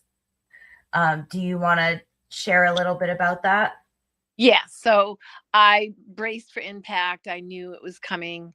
My daycare families knew it was coming. I'm very open about this with them. Basically, you have to be pretty courageous if you're going to come to my daycare because I'm targeted. So I explain to any new enrolled parent, like, well, DHS is my licensor. I am suing them. So like you need to know that this could, who knows? But I know the law. I know I've done this so many times that when DHS does this, I'm like, okay, nobody pays for a month. And they don't. And that's why I know the no cost childcare can happen. So it's kind of a blessing. It looks like it's a horrible thing right now, but there's purpose in this pain. And people don't have to pay for childcare. I have this business model, this plan all written out, been doing it. If we could get back, oh my gosh, if we could get back the $46.5 million, we could have this accomplished. So, and there's a lot of good people behind me. Basically, they're like, you're not going to fail because you're protecting the kids. And the state of Maine fails to protect kids, and we're not.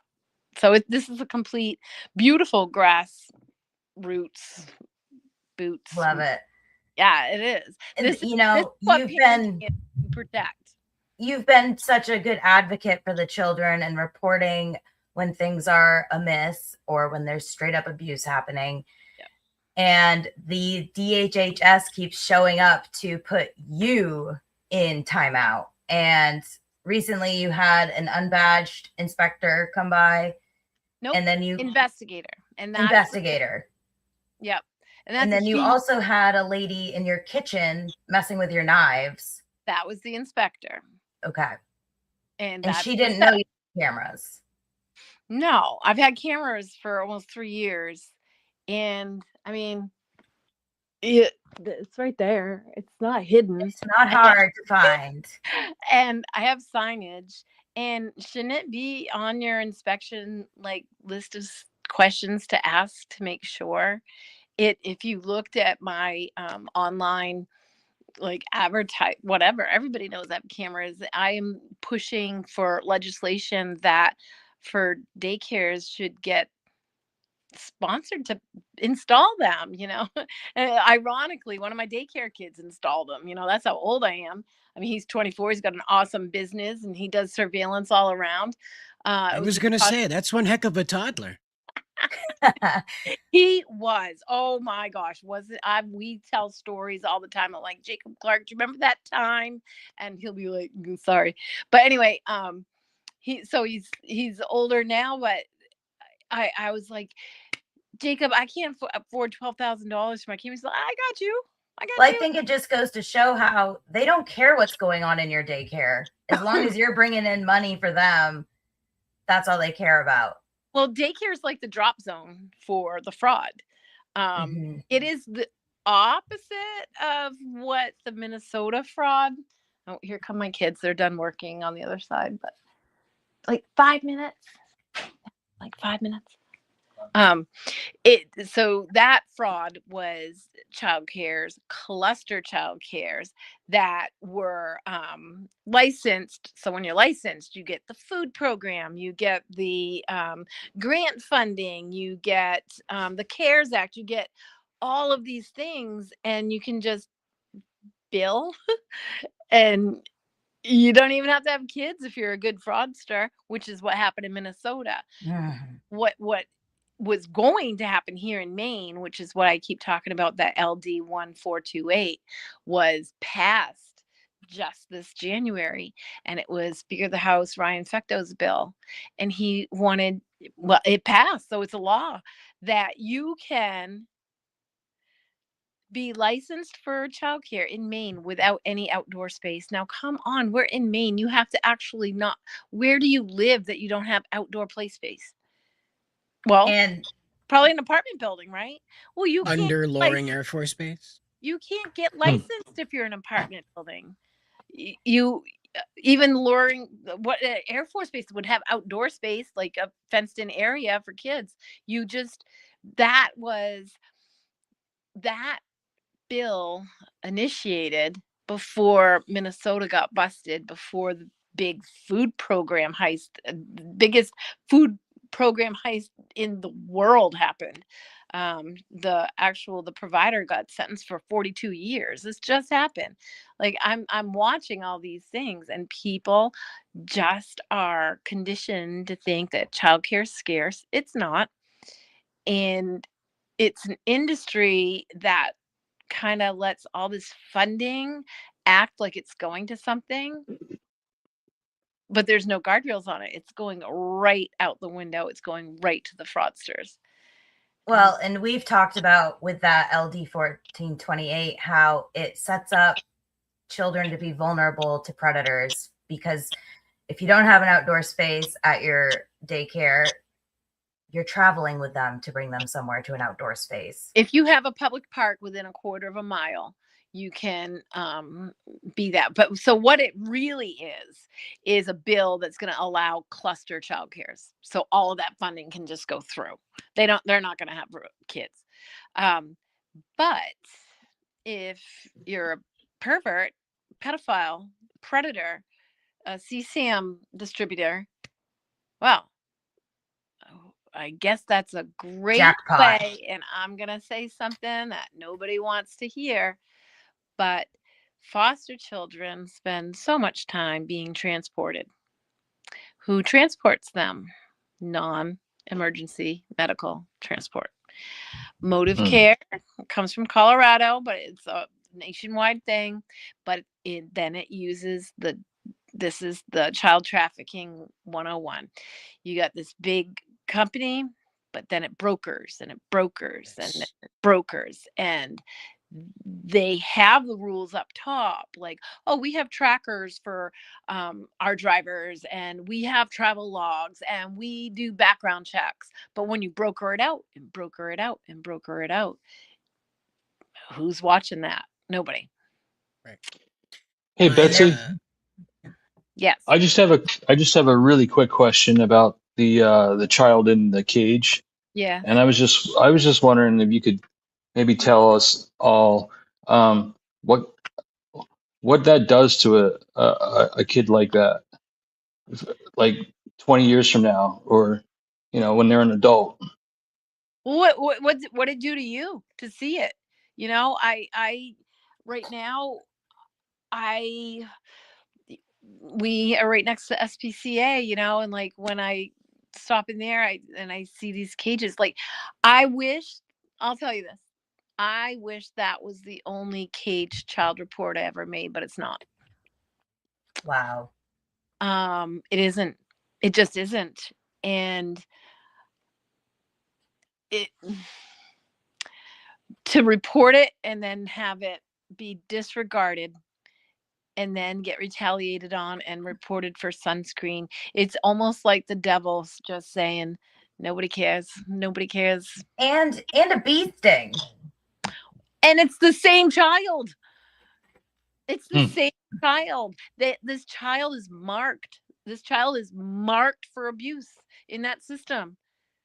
And they place children in unsafe settings on purpose so that if they get hurt, they can blame me or the foster like this is a very specific pattern of abuse for children.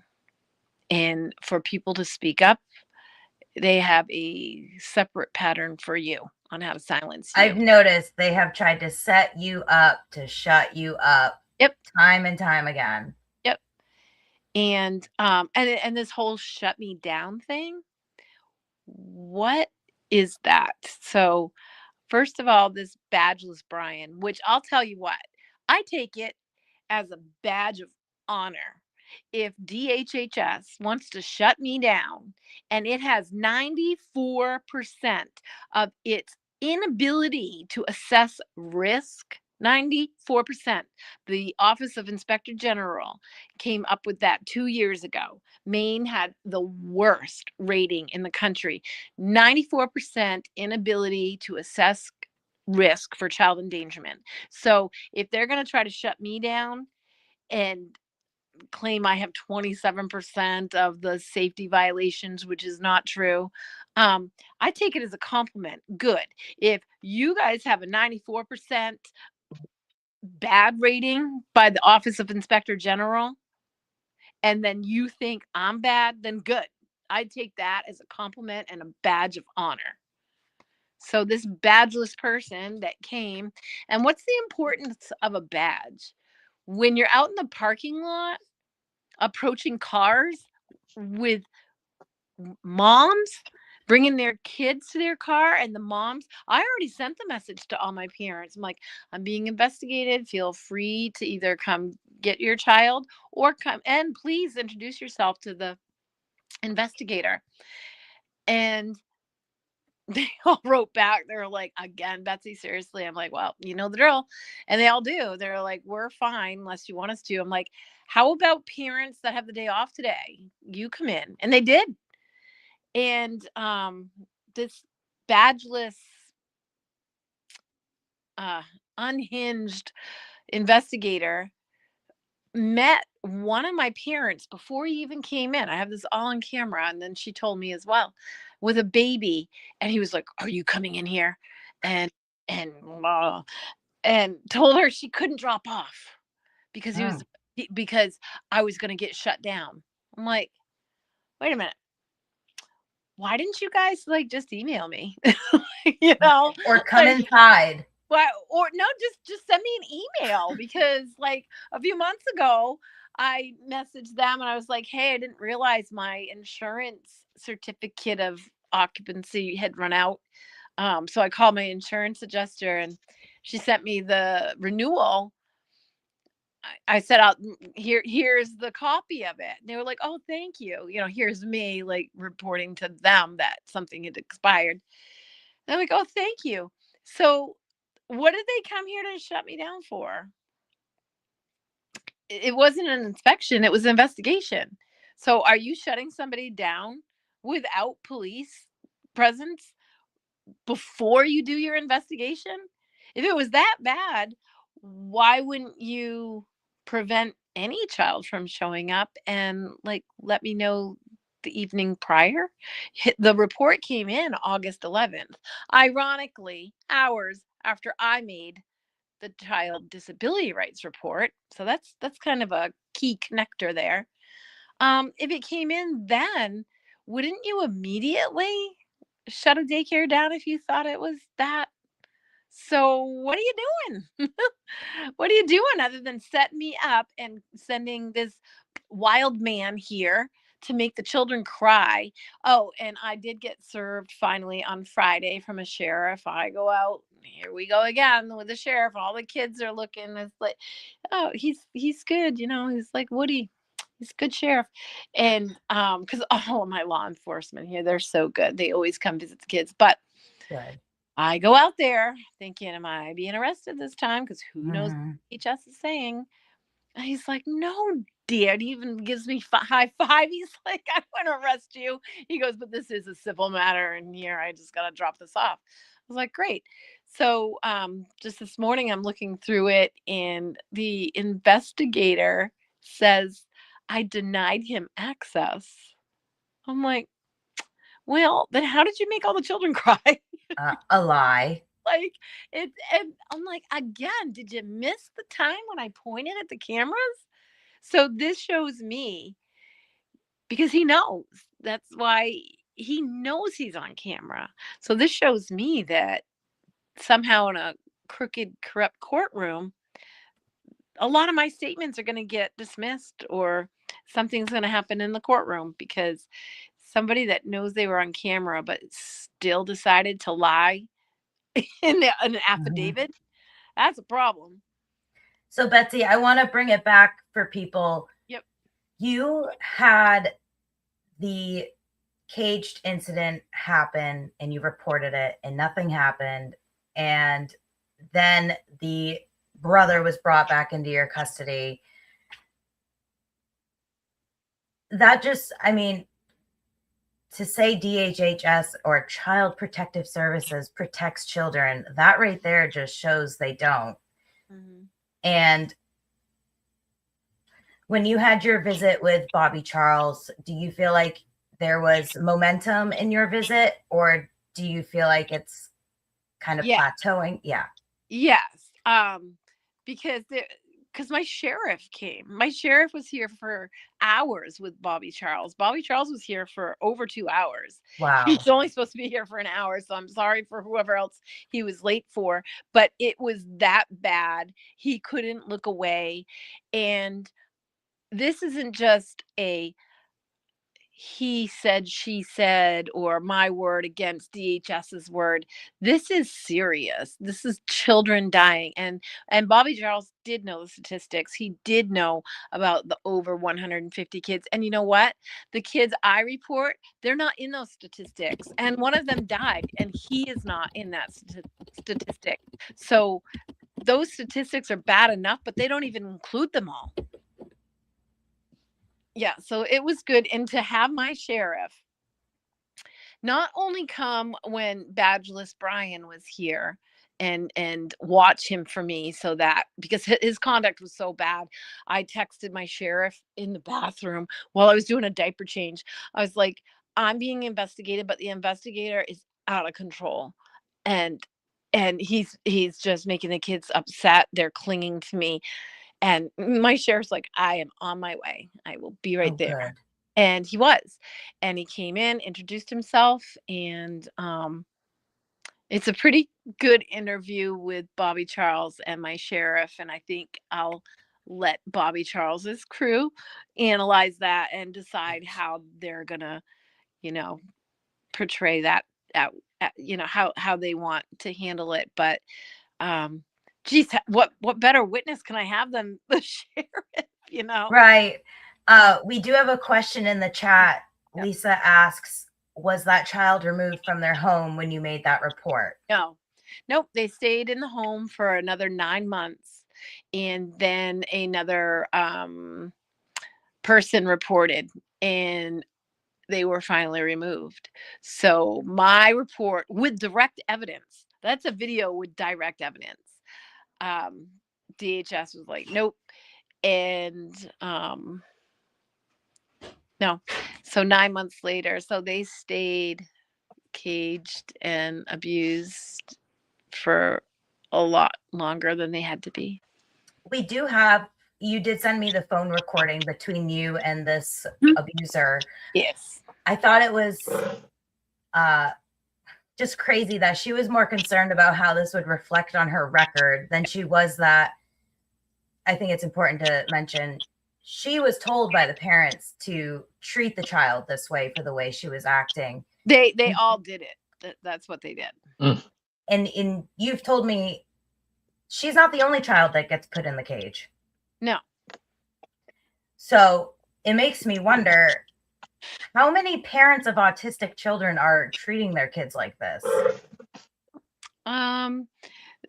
This particular family had some other issues going on as well. Mm-hmm. But it was well known to the department. So.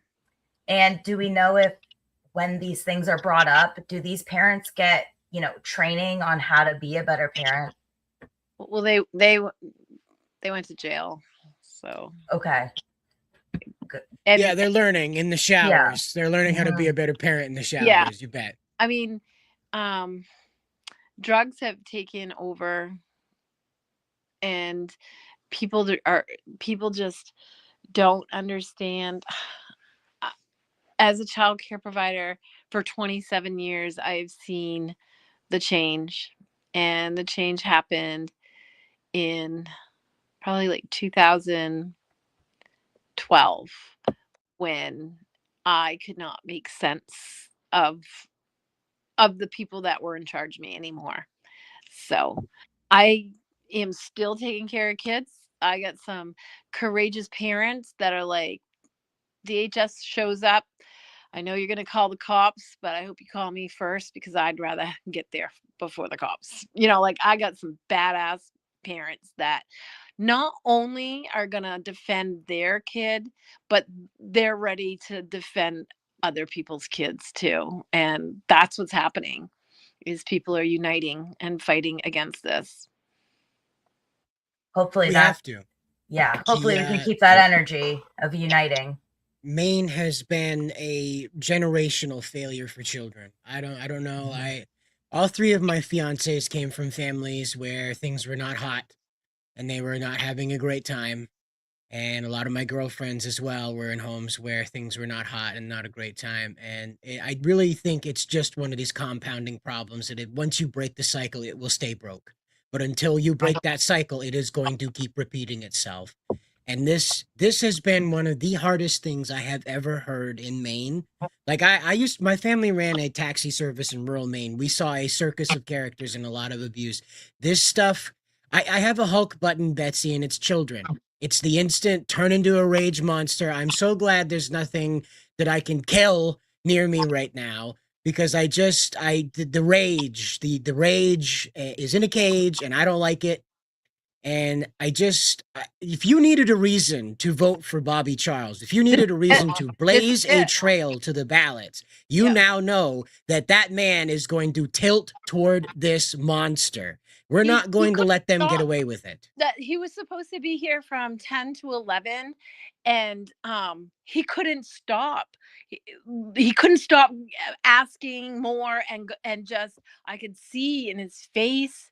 And then when he came through, because we all met outside, the sheriff, the domestic violence executive director for Next Step, a daycare parent, a foster mom, like we had a forum, right? And his campaign manager's like, we gotta go, but he couldn't stop. And when he came into the daycare and he saw a picture of my child that died in a fire that I reported, and the grandmother reported it the morning of, like, it energized him. And it isn't about Republican, Democrat, this is about the children. 100%. Yeah, he's been different since then. I was wondering what it was. Now I know. Now I'm in pretty constant contact with the campaign, and there was a noticeable shift in the wind with Bobby Charles. His weather vane snapped to a different direction. Now I know why. Yep. And the parents, well, as a daycare person, I know what the parents are going through, because it used to be two parents and they each have a job. That's why they need daycare. I'm looking at all of my parents now. I'm like, you guys have 4 jobs. Each of you now have 2 jobs, and you still can't friggin' pay daycare. So I'm doing it for free. And that's God said go, and I am.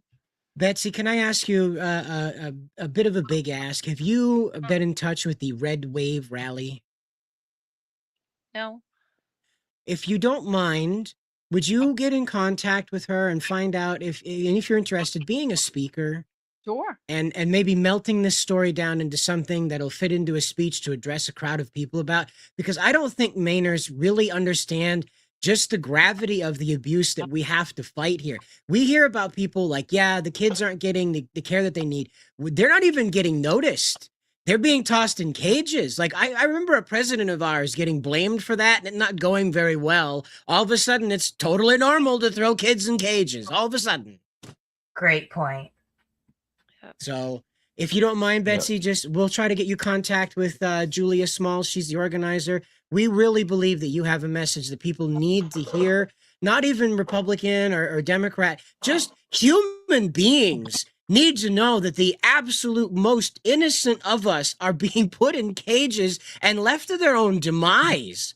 Arguably, the worst thing you can do to a child that has any type of disorder involving sensory or perception of reality is to trap them.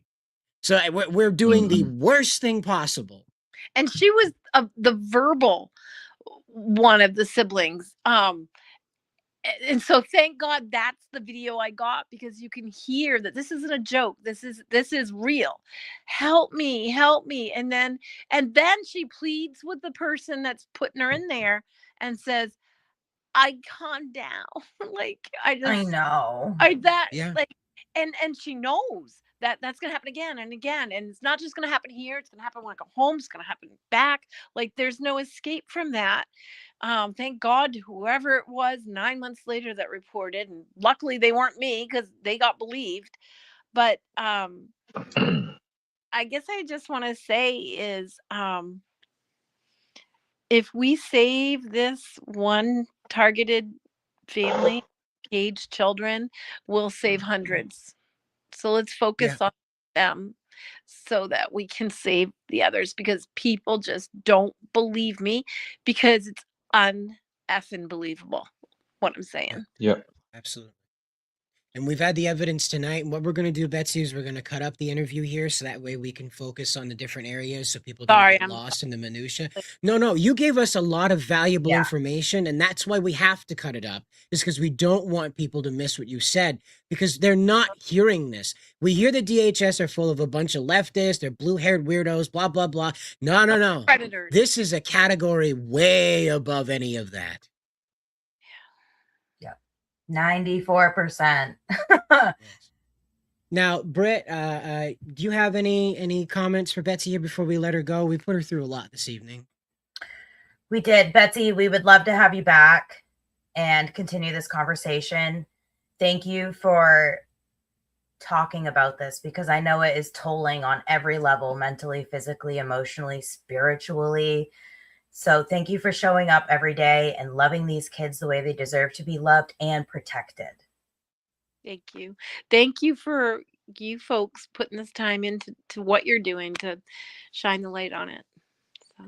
Yes. And Steve, before we let Betsy go, did you have any last words for her? I'm just thankful for you coming on here, having the courage to speak about this. In the comments, we have Christy who says, there's so many of us that believe you, Betsy. Keep believing. And I think with Bobby Charles taking the lead, there is hope for Maine's children. Absolutely. Well, thank you very much, Betsy. And I hope you have a good night. If you can turn this around and get back to a place you can go to sleep after the horrors. No, I'm fighting this war on my knees. I pray, and these are God's children. So that's right. I think he's hearing us. So thank you. God bless you, Betsy. Thank you, Betsy. God bless you. Have a good night. All right. Yeah. Wow. Okay. That was one of those ones where you definitely need like a bit of a neck break change here. So thankfully I promised a surprise to my co-hosts. I'm sorry. I don't want to dwell on that. So I'm just going to jump over to something way happier. Okay. I have good news, everybody. We're going to nuke the needles. That's right. You can get a t-shirt right now. Lift your mood after such a dark time. We're not trying to make fun of what just happened. We're trying to turn your frown upside down.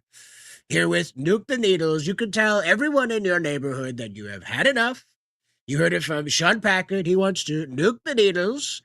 Bobby Charles did not say so in such colorful words, but he made it clear that he would also like to nuke the needles. And we love it. We love it when Bobby Charles wants to nuke the needles. You can wear this t-shirt around Bobby Charles and tell him, I'm with you. I want to nuke the needles with you, Mr. Charles. You could say it just like that. It'd be very confusing as to why you sound like Trump too.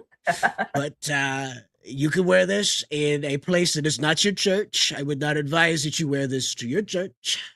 Probably not a good thing to wear to a PTA. The PTA is probably not a good place to wear your nuke and the needle shirt. However, when you're eating pizza the correct way, this is probably a good t-shirt to be wearing, because people will look at you and they will say, that is a smart person right there eating pizza the right way.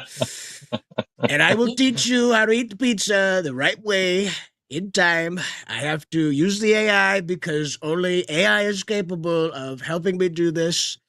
I can't seem to find any college students. If you can believe it, you could get a doctorate, 12 years in college, and they will not teach you how to eat the pizza the right way. It's terrible. It's why we have to nuke the needles. They're drug addicts. They're not eating the pizza. They're laying in the parks. The needles are next to them, not pizza. Pizza should be next to them. They should be in pizza comas, not fentanyl. They should not be doing the fentanyl. Speaking of the fentanyl, though, next week here on Maine Rising Live, next week we are going to have the fantastic, tremendous Ryan Tinsman. I hear people are trying to kill him.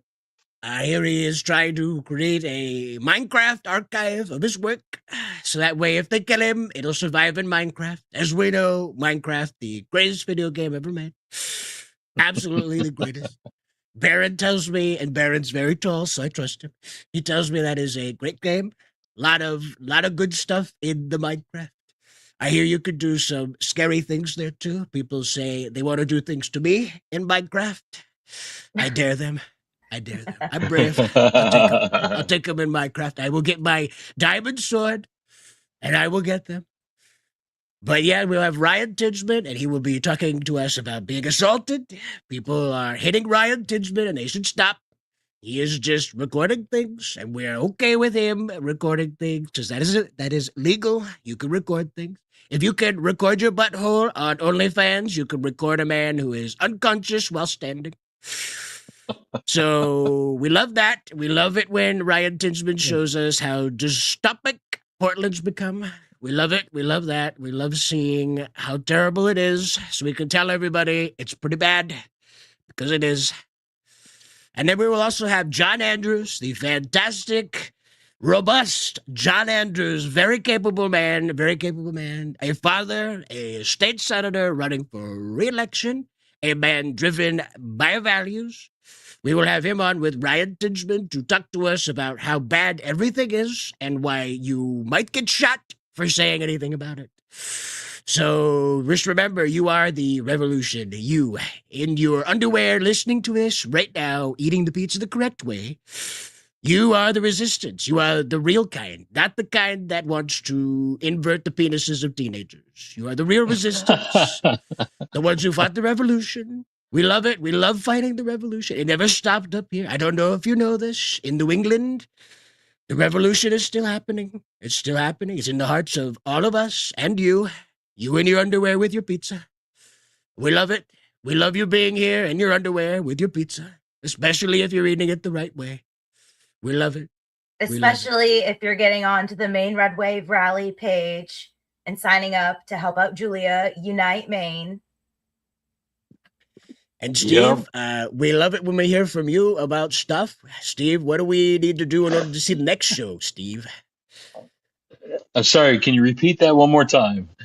Steve, we love hearing from you about stuff. Where should we go to find more of the Maine Rising Live stuff? Where do we find more of that, as we have so many places now to find it? Where do we go? Well, you can look on Facebook. You can look on YouTube. Is that what you're Yes, talking you about? can. You can find us over there. Yes, that's exactly it. Winner, chicken dinner. We love it. We love it when Steve says the YouTube, because the YouTube is an important place. YouTube keeps an archive a lot better than Facebook. The thing about Facebook is that when it disappears off your feed, it is gone forever. YouTube says, we're going to keep it right here with a fancy thumbnail. And you can just click on that in your car while you're on the bus, perhaps while you're waiting for your perfect pizza to finish cooking. You can turn us on the replay and listen to this wonderful Trump impression that is only getting better as I continue to do it. I am the Trump without a nose, just so you know. Very congested Trump. But it's okay. Mucinex is powerless against me, and that's how I know I am the real winner. But before we shut it down, I just want to let everybody know that Britt and Steve would like to say something. I don't know how much more we can say after President Trump speaks. I will tell you, President Trump, I tried eating a pizza the right way today, and the kids. That's all why looked he at me. does that. Now I know why he does that. I was like, I should do that thing he does where he just, alley-oop, over to you.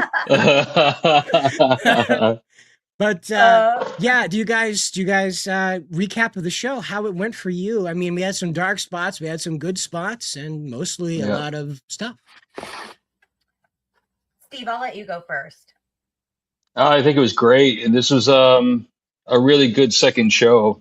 I think great panel of guests, and there were so many more questions that I had, and we have to just cram it all into that space.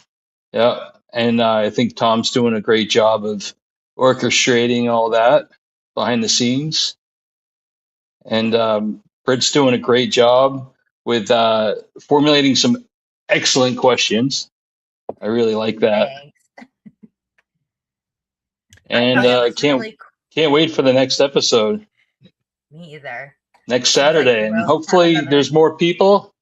Hopefully we can get more people on YouTube. Just keep putting it out there. Share it with your friends. That's right. Are we on Discord? Yes, we are. We're also on. I'm sorry. Yes, I'm glad you brought that up. We're also on Discord. I'm not even on Discord, but I remembered. Right, and that'll be in the link with the videos that are chopped out of this live stream. So when you guys go ahead and check the condensed videos for the focused conversation, you'll find the links below in the description where you can get to the Discord, find us over here on Facebook, and also you will find a link there to the Maine Rising Live X profile. Hopefully I'll have that ready by then. Yes. So Cool. we are growing very fast thanks to you, and we really appreciate that. So we're going to leave you again with our Saturday's Hours theme song. That's right. It's ours now. We're taking it. Nana Boo Boo, you at the Maine Public Broadcast Channel. We are. Yeah. Saturday. Sun going down, speakers warming up.